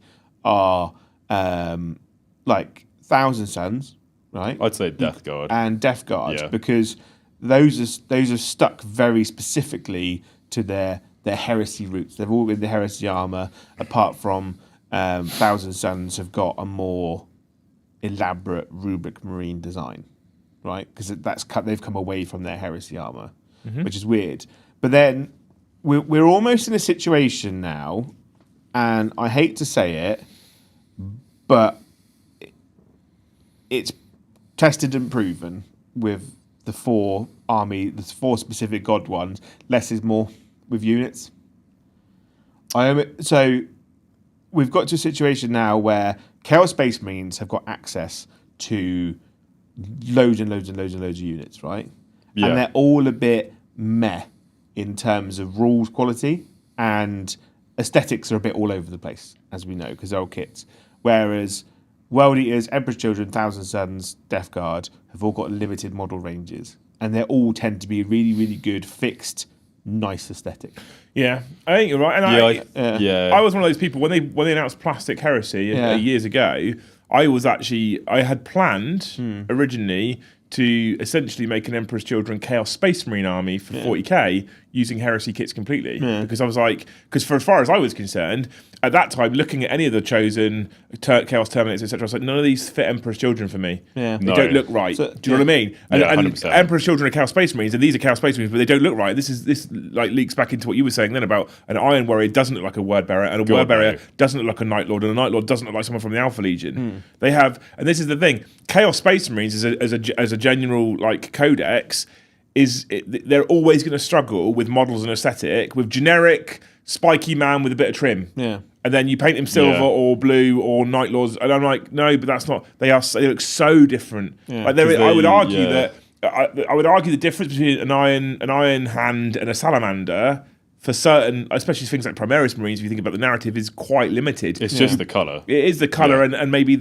some of the trim, a little bit of the trim and little decals, things that you can actually put on them with an upgrade. Because Space Marines basically, most of them all have the same gear essentially, don't they? They just paint always different have the newest outfits. version of the gear. gear. Exactly. Yeah. Whereas CSM, some of them are mutated, some of them are not, some of them have got custom gear, some of them don't. Like they just need to turn down the trim like 40%. I don't mind trim. I don't think this will ever happen, but I'd be quite happy if we lived in a world where there was no Chaos Space Marine Codex.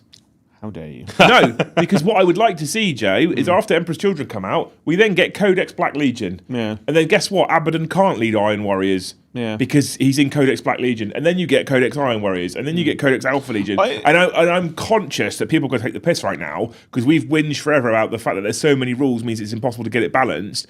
But from a narrative and flavour perspective, that's what I would like to see. Yeah. I will not be happy until there's 32 Demon Princes. The thing is, what we get from the four legions of chaos is what I want Space Marines to go down the route of. Yeah, now. I do agree. Because I think I don't want a Blood Angel supplement. I want a Blood Angel Codex, Which they did do.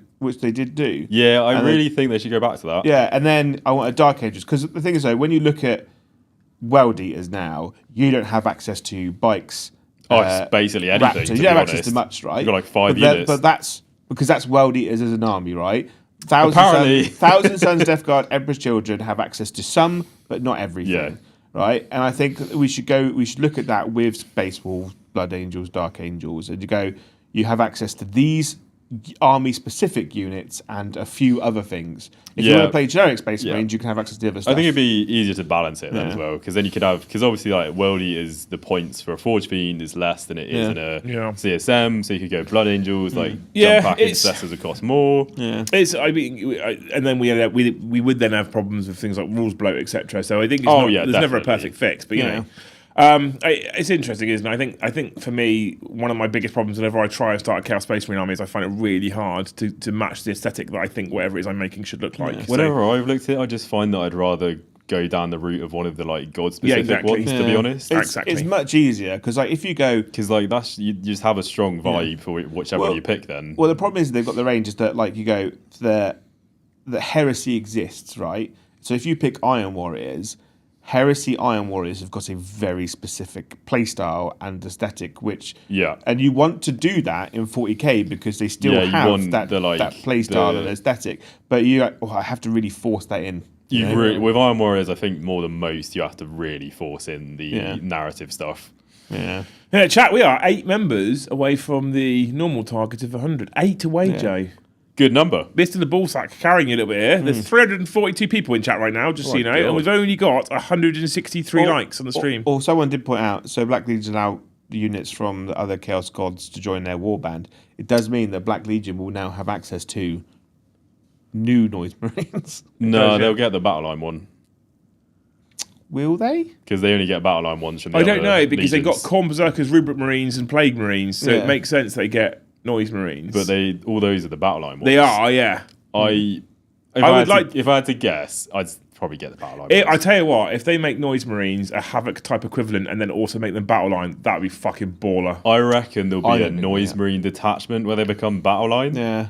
And then that'll probably be busted. To be fair, right? If I get access to the Battle Line Emperor's Children unit, you still get an infiltrate unit. I don't have a problem because I've got infiltrate. Yeah, which you always want. It fixes a hole in my Chaos Space Marine army. I'll fix it all. Warboss Benny, thank you for the $5. Do you all think more armies should be rolled into other codexes to slim down codexes, codex releases, but have more detachments? Thanks for the podcast. It's a bit awkward after you said you want them all to come out. No, because I kind of also get what he's saying. There's an alternative way you can go where you still have the single codex, but you release multiple kits. There's also ways where you can go, you know what, Knights don't need to be their own codex. We're just going to roll them into AdMech, for example. Yeah, I agree with that. Yeah. There's other things similar to that as well. Chaos Knights don't need their own codex. You just roll them into Chaos Space Marines. Yeah. It's slightly harder when you want to ally them into World Eaters, etc. There's things you can do where you could amalgamate factions' rules together and have more rule synergy between these factions. And just have an increased number of detachments, and it doesn't mean you have to have less models. Yeah, you can have the same number. Because the reason why I wanted those codexes broken out is just for aesthetics. Oh yeah, definitely.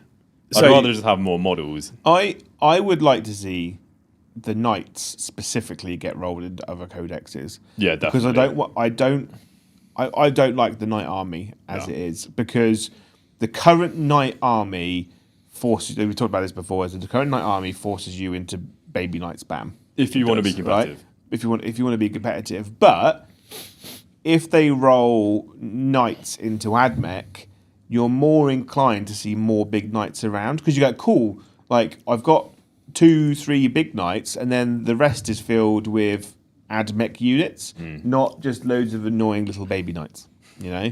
And it fills the holes in the army. I think like that would inspire more different army base. Honestly, do you know what I would do? Make the edition 5 years. Yeah. The number of codexes becomes less of a problem when you've got a 5-year edition. Yeah. We are, you know. But the downside then is if you're, say for instance, the new box set comes out, it's Space Marines versus, I don't know, Drukhari, right? Space Marines and Drukhari get their codex at the start of the edition, and then you're stuck with potentially bad rules for 5 years. So it comes with a caveat, do a good job in the first place. I don't know. Do a good job in the first place, and also Balance Update seem to be actually doing quite a good job recently. Yeah.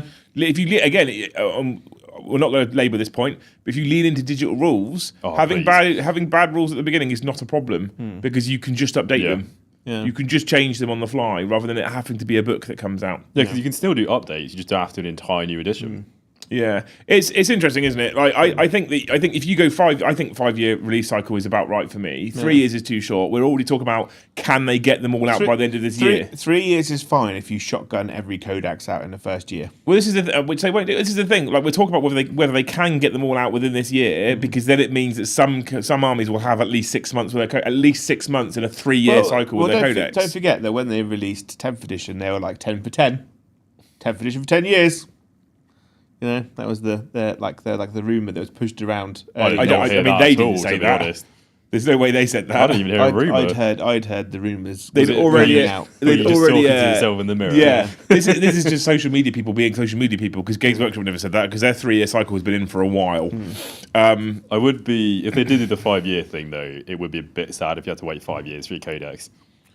So Well, like, not they'd if you have to. not if you digital rules. Why would it be sad if you had to wait 5 years for your codex? Well, because if you were like the last one and they were doing it over a 5-year period, you'd have to wait 5 years. But Tom, I don't think that's what I don't think.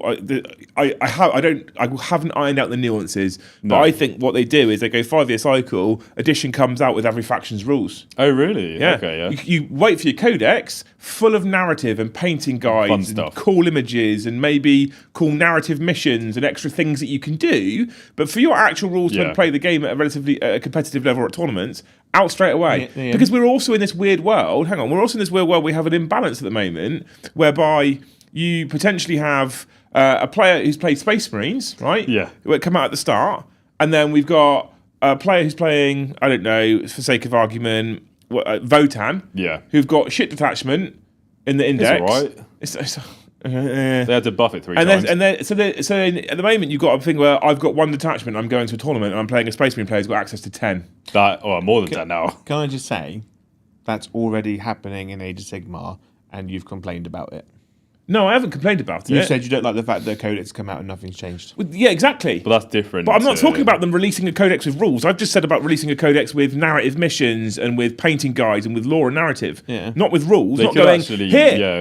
pay £30 of rules that are the same as the ones we gave you in the index. I'm saying just say the rules are the rules that come out at the start of the edition. It'd be nice if That's they it. actually try to push the narrative forward a bit with the codexes as well, because they don't really do that anymore. I don't think they'd sell as many. If the Codex comes out, it's got no rules in it. It's just an art book. I think people they just would a sell campaign less, art book. definitely. I don't think they'd The sell- reason they I sell think it- you build an edition of Warhammer 40k and you build 6 attachments for every faction and you release all of it at once digitally at the start of the edition and you've built all of those rules at the same time, which means we're not worrying about we've made these rules because the current meta is this. And by the time it's gone to print and it comes out 9 months later, the meta has shifted and this codex is now either garbage or broken. Because it's so delayed, because they're not so get it all done, get it all out. I'm not talking about AOS where it's like, here's all your indexes and then here's your codexes. You're like, cool, where's all the extra cool stuff? No, they're the same.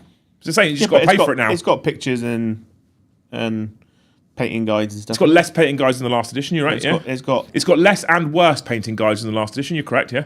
and the new painting guides are aimed at people starting the army, though, aren't they? I think it's Yeah. fair to How say to get you your want army some painted like quickly. new cool rules though if you're buying a codex after an index.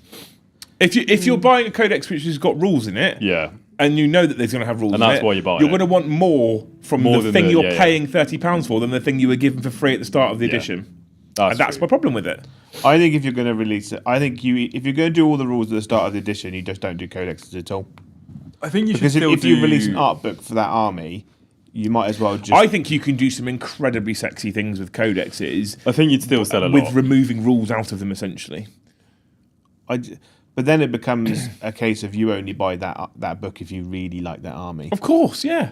Like, I really, still think Absolutely. people would. But I think Make it a collectible thing, I think- 100%. But I think the problem there is you read it once it goes on the shelf and then you never look at it again. What's the difference now? That's I true. don't Because even read it rules, now. the rules change so quickly, you just use the app anyway. Do you know what I do now? I buy it, get the code, and then never look at it again. The most we use codexes in this studio is in the 2 weeks between us being allowed to talk about it and it going on the app. And then the books go away and we don't use them again. That's true. So it's no different. But It's true. but the problem is, There's not even law to read But anymore. I prefer learning the rules with a book than the app. Yes, okay. So again, maybe a tism thing for me personally, but yeah, I do. I do like having a book. It's very rare that when we get our new rules through in PDF form, Yeah. watermarked to shit so we can't leak them anywhere. Yeah. It's very rare that I actually read through them. The Eldar was the first one. I think, because at the moment, I keep thinking, I wouldn't mind running the AdMech, because the AdMech's a cool army, I like the aesthetic, and I think it'd be fun.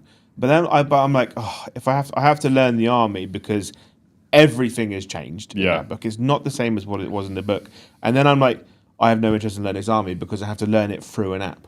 Yeah, so and this And is it's so a nightmare. that's what I'm saying. I'm with you. When we got the Eldar PDF through, I was like, ugh. But I read that one because it's Eldar, right? Yeah. I didn't with the Guard. I waited till we had the Guard book before I actually started, because I like to look at that and go, oh, I'm looking at Lord Marshal Dreyer, who's got this rule, and then you flick to the page with Death Riders and go, how does it impact them?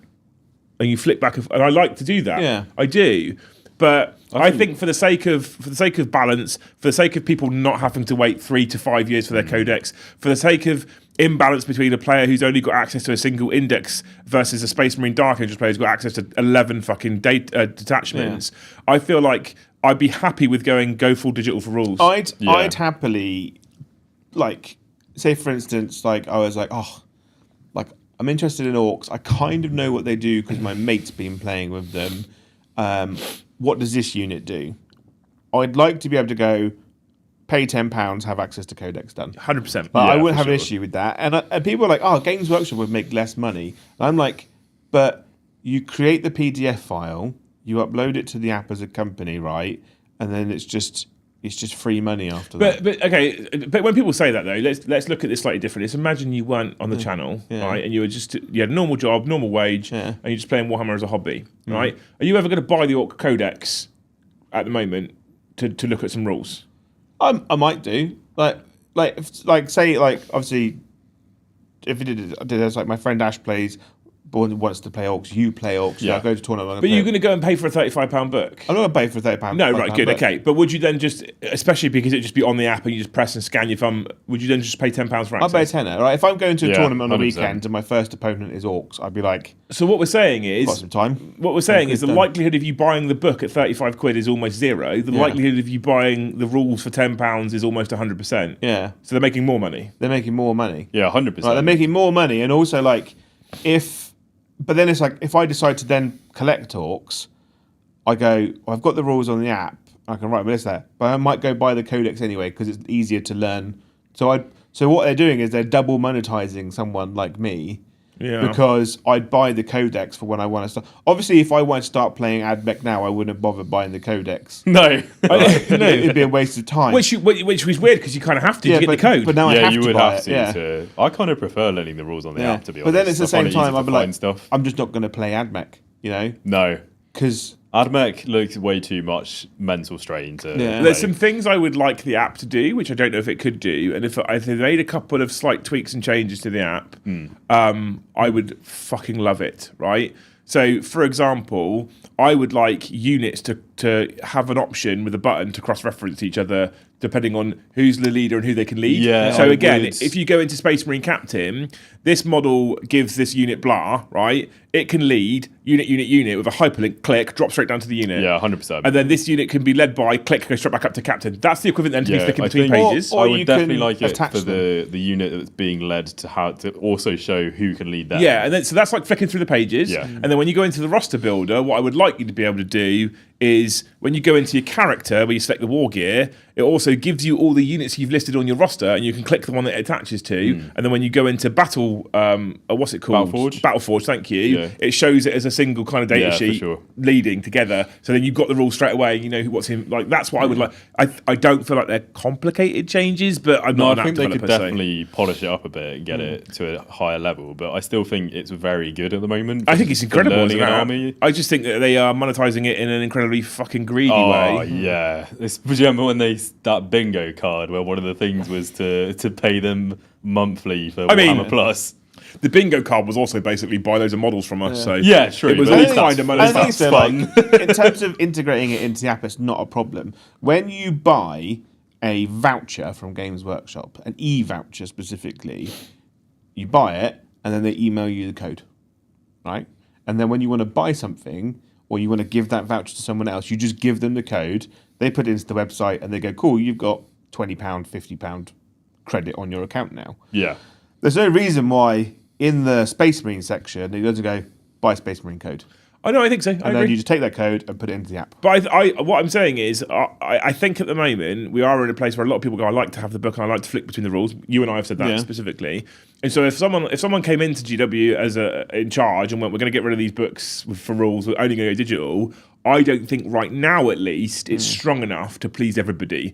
But I think it's a possibility, and I think you can get to a point where it's a lot more conceivable that people would be happily learning rules on the app. Yeah.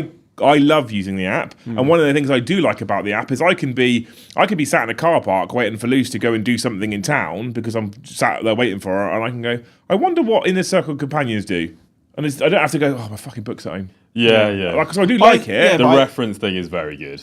As a reference, I write lists for the armies that I play on the app all the time. Yeah, same. All the time. Or I'm thinking about, I want to add this unit to my army. I do it unit. less than I did with Battlescribe. I'll be honest. Oh, really? Yeah.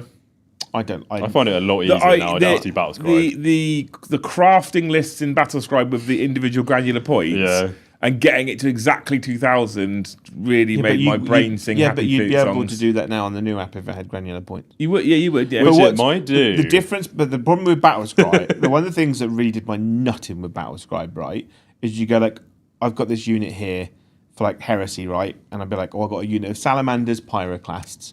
Click on it. What are the rules? And it goes, rules unavailable. Why? Or is it? But like every other salamander, you've got rules in there. Or you're like, or like, what does fear do? And it goes, see page, blah blah. And I'm like, when I started pay for playing, this app I to found get the rules. Battlescribe such an off-putting way of trying to build an army because it was so like binary and clearly made by developers who were like, we're going to get it to do the absolute bare minimum, but it won't really show you what you want. And then, but like the new app, I love the new 40k app because it has the enhancements on it, but it also has the strats on it. Oh yeah. So, Awful Gamer, thank you for 5 gifted memberships. Wait. I think I've Mr. TJ. 5. I hope that next time you share a room with a stranger or a friend, and they don't snore. Amazing. Yeah, good. Amazing. That's good. 40k Medic, thank you for the 5. He said, just get a Grey Knights army. Fun fact, one on the way. Well, we haven't yet decided who's going to play it. Oh, is there one? There's a Grey Knight army on the way, yeah. Someone's donated a whole Grey Knight army to us. Because I didn't want to invest in a Grey Knight army because I reckon they'll have a range refresh. They deserve one. But again, we can never actually guess what Games Workshop are going to do, but I reckon they'll have a range refresh. So I didn't want to buy a Grey Knight army because the range refresh would mean I would then want to get rid of all of the old stuff and replace it all with new stuff. And someone got hold of it or got in touch with us last week or the week before and said, I have a Grey Knight army, I want rid of it because I'm going to be waiting for the new stuff as well. Yeah. I'm happy to post it to the channel and you can use it. It's yours. And I was like, what do you like? How much? Like, free. Wow. And there's a lot as well. Is it? Yeah. I almost never really cared for Grey Knights. I love Grey Knights, and I don't like the models. I'd play Grey don't like Knights. the model. They're pretty cool. You get to play against a different type of army, look. Yeah, you get Max Uppy Downey. I had a Grey Knights army in when it was metal. Yeah. I loved it, and then they released the plastic kits, and I was like, Oh, these look worse than the metal. No, ones. I love the plastic kits, and I had loads of them. And then they released Primera Space Marines, and the plastic kits look shit. I remember I really wanted a Grey Knights army when I was like 10 or something, but I just basically couldn't afford it. I just think that the poses are just really awkward. Yeah, they are a little bit. I also kind of like the baby carrier. I know it's not a popular opinion, but I kind of like it. I don't dislike it, but I think I don't hate it as much as everyone else does. I think it needs a lot of work to make the pose cool. Yeah, I agree with that. Yeah, I think it's cool, but also weird. It's very CAD. Yeah. But if they redo Grey Knights, I say it now, I will be all over that. Yeah, that'd be cool. 100% all over that. One of the only armies I've ever fully painted. Yeah? Yep. Out of how many armies I've fully painted? 2. That's one of the only ones. Because you fucking spray it silver, wash it with a blue, fill in some gold details. It's great. Yeah. Lovely army to paint. Simba, thank you for the 2. I'm getting Grave Lords to use in my old world. Yeah. I'm sure you won't be the only one, mate. I'm sure there'll be quite a few. I know. So much nicer. I've seen pictures. I'm in the Old World WhatsApp group that the Honest Wargamer has for Is it all 5 his Old World events. players?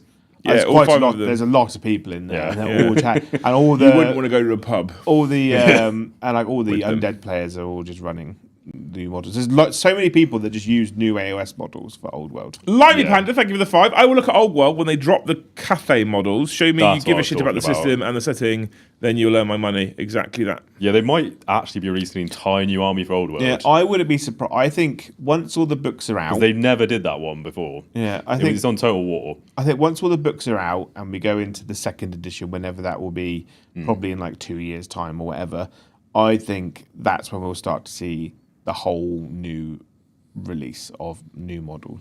I don't think they will. I don't know. I think, don't know if they'd have bothered to release all the old ones just to then do a whole new I think Old range. World was a cash grab because people were still playing the game, but under another company's rules. And GW went, well, we should just be selling rule books to these people. I just think it's a really inefficient way of streamlining your business, right? Going back to selling old metal models, We're talking about Games Workshop here. right? Because like they've worked really hard over the last 10 years to push from metal and now moving away from resin to have fully plastic armies to then releasing a bunch of metal models again. So many, most of the new stuff's metal resin. Yeah, and it's so expensive. Yeah, it's mental. Like obviously, like everything that they put out, they're selling out of. Yeah, it's mental as well. But so they're making the money. That's not a problem, and they're not having stock problems because. Well, they are having stock. They are having stock problems. They're selling out. Yeah, but If you sell out, if you are constantly selling out of your product, you are also a bad business. yeah, but then Because that you're losing money where you could be selling But I more. think in their eyes, they're going, this is a smaller game system and we don't want to have stock sat on the shelves. Like, you'd rather sell out than have too many. Yeah, I mean, arguably, yeah. You'd rather be basically running at net zero.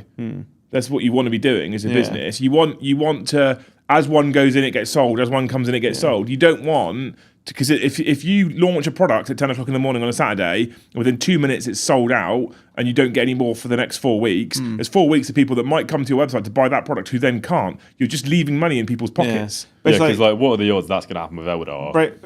Brave Star said, are you saying they should have gone back? I've gone back to Fine Guys. I said, no, what they should have done, is they should have gone, we're re-releasing Old World. We're going to give you all the rules for all the armies like they did, right? Yeah. The first two armies are Bretonia and Tomb Kings. Here are 2 entire full lines of models for those armies, right? And then what happens is they go, the next 2 armies are Orcs and Chaos. Here are the full ranges of those. And you go, you've got the rules for the other armies. If you want to 3D print them, buy the old models, use the old stuff for now. But we're releasing a new game with all new models. But Joe, that would be beneficial to the customer. I still think like it's still a bad business model if you're sold out so quickly. Like if they wanted to do That's what happens with everything they ever release. Yeah, I know. They never seem to make enough. No. And you are right with what you say. You do want to sell out rather than have loads of networking capital burden sat on your shelves, because networking capital burden is bad for your overall finances, which is also bad for your stock price, and then bad for the shareholders. The new Krieg box set, was it limited to 1 per person? I don't No think so. idea. I don't think so. I got 2, but I got them from 2 different places Okay. because they sold out pretty quickly. Yeah. Because I imagine when Emperor's Children come out, that'll be out of stock for months. That will go out of stock in about 30 seconds. That'll go out of Less- stock that'll be immediately, and absolutely they won't gone. release it again. Because, My only sad part there is I want that box for myself, and I will be giving the one that we get sent to us to you, Yeah. without doubt. yeah, I think we should do that with everything. That's not how that works, though. Well, I mean, it'll get done then, won't it? Well, sometimes it depends whether you want to play it or not. Evan, thank you for the 1 gifted. So Galahad, thank you for the 1 gifted. 40k Medic, thank you for the 10 gifted memberships. Oh, nice. What a legend! I hope that you have an entire 48-hour working period where you don't get any call-outs. Yeah. Also, I get quite bored, and then I realised what he did. He's a paramedic, so that would be quite nice, actually. Yeah. I think you'd probably be happy with that. You just sit in your ambulance, Yeah. eating a nap. sandwiches, have a nap on the bed. There's normally 2 beds in there, isn't there? There's only one. There's only one? Yeah. Well, there are 2 beds. Well, they're Americans, they might have more. Oh, I don't know about America. Everything's got to be bigger out there, isn't it? Double yeah, decker. true. Yeah. Well, they need 2 for some of their people. I mean, I don't think we as English people can say because No. comment on that nowadays. To be fair, Hardborn, thank you for the $5 Best army book solution is actually well, Forces of Fantasy book for all good guys, then arcane journals for detachments and special characters. When 8th drops, the index was a book. Singular. Well, the You had index for Imperium 1, Imperium 2, Chaos and Xenos. Yeah, I loved it. it was great. Fucking loved Maybe that. that'll be 11. That was a beautiful time. That It was a beautiful time. Yeah. No special army rules. 3 strats done. Really? And then we went mad bloat on everything. Yeah, it was like there was CP reroll, auto pass morale check, and one more. What was the other strat? I don't remember. What was it? What I was the remember, third one? I don't remember. Was it like it wasn't heroically intervene, was it? Well, heroic Overwatch. intervention. I think it was wasn't Overwatch. Strat, was it? I can imagine it be Overwatch. It might have been Overwatch. It might have been Overwatch, I think. Chat, what were the 3 strats when it came out? Tell me now. And then, Overwatch was an ability at the time because Tau were horrendous to play against because every unit overwatched. It was, so you could just Overwatch every time. Your entire army just overwatched. It's an interesting Yeah. concept, though, isn't it? That you could, for example, have an Imperium Index that gets sold as a book at 60 quid, right? Yeah. And then it's got all of the data sheets in it. And then you release supplements, which are like, here's Ultramarines, here's your named characters, and then here's the rules that you can apply. Yeah. And then you would only need to update Terminators once, perhaps. Yeah. It does potentially cause a balance issue, but is this not also similar to what they do in Horus Heresy as well, to a point? Yeah, Heresy is. Loyalist like, book, Chaos book. Yeah. It's- But that's it's- basically all. And then Space Marines, and then isn't it's it? campaign books. It's interesting, There's isn't no it?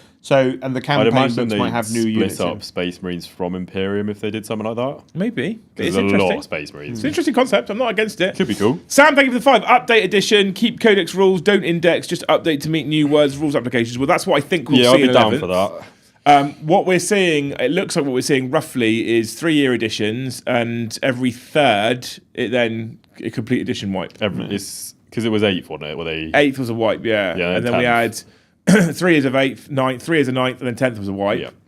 But AOS was 1st, 2nd, and 3rd. 4th was a wipe. Oh, okay. And I think that's the intent going forward. That's what I would imagine would be the intent. I'd be happy with that. But It who was, knows? it was fight first interrupt. It was CP reroll. Oh, auto pass, interrupt. Yeah, fair. What was Overwatch then? You Overwatch said is it was an ability. Overwatch is an ability. If you I think it's like one So if unit from you- your army can Overwatch if it gets charged. I think it was just like Okay. a game. Oh, is it like ability. once per? Yeah, thing but still? how every unit could do it. Okay, Dor, thank you for the 5. Tom, how is the 5-year wait any different from last Codex of the 3-year and then wait another 2 years before next release? Huh? Last Codex. So you said that you wouldn't want to wait for a Codex for 5 years. Yeah. And Arkagdora says, how is it any different than last Codex of the 3-year and then wait another 2 before next release? Because 5 is bigger than 3. Yeah, I mean, if you were it depends, isn't it? If you were the first Codex, so let's say, for example, you were the first Codex in 10th edition, Yeah. Space Marines, or who was the other one? Tyranids. Yeah. And let's say Tyranids weren't the first Codex in the new edition, Yeah. and they were the towards the latter third of Codex releases. Yeah. Potentially, they end up waiting 5 years anyway. I guess the difference would be that you get to use your Codex for 5 years, whereas you might not if it was at the end of Yeah. the edition. Yeah. So if you wait for like 5 years of the edition and then you got to use it for like 6 months, Yeah. I it would be don't like. I don't think they would do it that way. I'd imagine they'd still have like a 3-year release and then maybe like a 2-year legacy update period. I still think that all the rules come out at the same time, but I guess from I would like that to happen. from a- I just don't think it will. from a business perspective, I would imagine that GW do it the way they do it to maximise revenue. I And can't- what it's about is I'd assume, it's about quarter-to-quarter finances looking strong as possible for shareholders. Yeah, I doubt they'd ever give up codexes just because of how much money they Yeah, make I think off it like as well. I think you can get rid of the codexes and still have a monthly release for one specific army. Yeah. because like what they did with the Sisters and the Chaos and the Orcs and the Custodes box sets. So this month you're getting your new Custodes box set, which comes with a new model, or it comes with a new character in it. And then that character is just a downloadable PDF. Do you think there'll ever be a solution that everyone's just happy with? No. When I say everyone, I mean as a majority, not literally everyone. I think I can imagine the best scenario would be that you basically still have Codex releases, but you have the option to spend less on an online digital version, and so that keeps Games Workshop having consistent profits over time because they release them over time. But it still means that people are less annoyed about buying a book just for a code. Game companies that aren't Games Workshop, though, so looking at things like Star Wars and Bolt Action and Saga and stuff like that, is that you have armies of blah. So like in Bolt Action, you have armies of England, right? Armies of Britain. So it gives you, it's one book that has all the rules for the different British divisions, right? And then you have the same for Germany, same for that. And that comes at the start of the edition. And then you don't get any more, right? For the entirety of the game. Like Bolt Action 2nd edition was like 6 years long, that kind of thing. And all they did was release new plastic kits and campaign books. You know, here's your Italy book, here's your Africa book, here's your Russia. I think Russia book. Yeah, I just think the problem is that Games Workshop's underlying kind of ethos is make as much money as possible, and I think that Bolt Action can kind of afford to do that. Because they're less beholden to significantly fucking powerful shareholders who've got significant numbers of shares in your company. And I think that that's the beauty of where a company like Warlord is with Bolt Action compared to where a company like Games Workshop is now on the the new. I think things like Games Workshop is only going to get worse over time as Games Workshop / Warhammer as a product gets bigger, because it is year on year now, because Space Marine 2, because TV programs, because of books and stuff. Games Workshop's making more and more money, and then they're going to go, well, next year we want to double what we made last year, or make a third on top of what we did of last year. But in terms of costs, like that cost level kind of stays the same. So I think they're going to get more aggressive with releases and price rises. What's interesting as well is that I've never known a company that's so fucking incredibly lucky with its audience base, because the amount of people from the launch of 10th edition have said, I'm not playing Warhammer 40k no more, fuck 40k. I'm like, cool, so what are you going to do instead? Playing AOS. I'm playing Heresy. I'm playing Old World. I'm like, still giving Games Workshop money then. Yeah. My favourite people are the people like, I don't buy my models from Games Workshop. Fight the power. Screw the man. Don't give Games Workshop your money. Where'd you get your models from? Oh, Element. Yeah. You're like... Where do you think they make the exact same money off that? The system is, right, is you give... Element gives Games Workshop money, right, and then you just pay Element back, essentially, with a bit of money on top.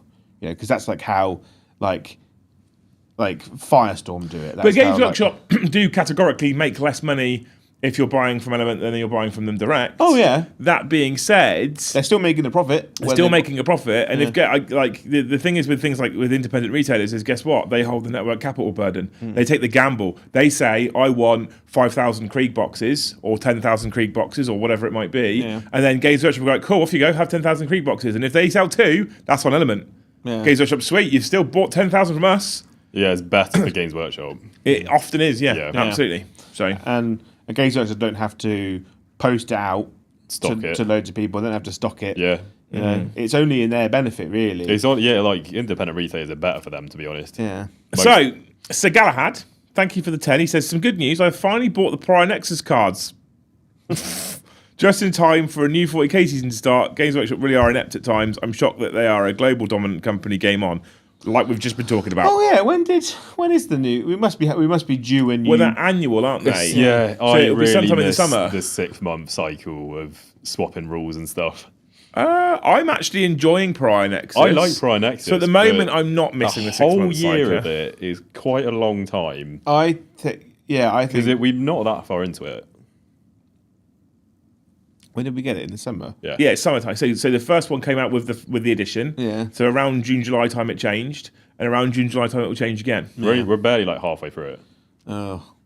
I mean, it's better than the last one. Oh, way better than the first one. It's better than so much better the last one, right? As a game, obviously, remember when Gambits existed? Look at them. I hated them. I hated them so much. He hated them so much that he won at a tournament. One of them. Oh yeah. So the one time I've done a Gambit, right? I actually Was this managed to win a Hellstorm? game on it. It was a Hellstorm, right? Oh no, Yeah. I'm talking about original gambits. Oh, original gambits that were literally pointless and no one ever took. Like 1% of people in It the was so entire big. game. It was like your favourite man walked around LVO, Mr. Stu Black, right? And he was like, "Yeah, we've got all the statistics back." And he said, "And gambits aren't doing what we hoped they would do." Really, And mate. it was like 3% of the people at LVO attempted to do gambits, And of that 3%, 3% actually Yeah. succeeded. But then they went too hard the other way to the point where, like, if you took a gambit, you just win. Yeah, secret essentially. missions were a bit too much of an upgrade. I don't think it was an auto win, but it was definitely like you could just win by playing that strategy. Yeah. Now I think like they've changed the new gambits so much, or the secret mission so much, that you're actually at a negative if you take one now. I think it's in a fair position now because I don't think they should just win you a game, to be honest. But also look, every time I've been in a situation where I can take one, I'm like, no, because this hurts me more. that being said, to Sir Galahad's point, it is shocking that we are in January and therefore 6 or 7 months About 6 into months Prior in it, Nexus, and he's finally got his hand on the cards. I didn't realise that was still a problem. Yeah, Jesus it is. Christ. Yep. What were we just talking about? Stockish? If only, If only selling Games things? Workshop had some kind of game tracker app on there. Yeah. Resident Yeah. Ram Drinker, thank you for the 5. For Warhammer Plus premium tickets, they email people the codes for the codexes they requested. They can 100% do it. Absolutely, they can, yes. Yeah, for sure. They have already emailed people codes for codexes. Yeah. I think it's so easily doable. It's very easy to do. It's an easy so- fix. and It's an easy fix that gets some extra money. Yeah. Like you say. Keith, thank you for the $10. Surely they will just sell physical codexes for people like me, sell just digital codexes for cheaper, sell digital code cheaper for people that want full digital. They have done it in the past. The app was just shit. Do you remember that? iBooks? I remember. E-publications? I never had a device to actually use ebooks on, so I was like, I hate them. I don't like Yeah. it because I think I tried to download one on my phone, and my phone didn't have an e-reader on it, so it just became this horrible, just long stream paragraph essentially. And I was like, oh, this is horrible. Surely they could just save money on printing books as well if more people are buying the online thing. I am not a smart man, right? And I don't know a vast amount of business. I'm learning. Business. I'm learning. I put on a tie. Type on a keyboard. Business. Right. If Games Workshop decided to do this and go, you can buy a code. Yeah. Right. Do you think that they'd make? Well, I think they'd make a lot of money instantly. Oh, God, yeah. Right. Because I could go, cool. Dark Angels Codex done. Yeah. Do you think that it would create some kind of weird spike in the financial graph? They'd be like, oh, we can't manage that because we get one massive hit financially off of that. But surely and they'd then get one every and then it time a kind of new peters codex out. came out. Yeah. Surely. Because, I play Custodes, and occasionally I like to use agents in Custodes. There's not a fucking chance that I'm going to go buy the Imperial Agents Codex just so I can have it on the app. Yeah, However, I would spend £10 on it if it was just an online edition. Do you think it'd just make a weird anomaly in their financial checker?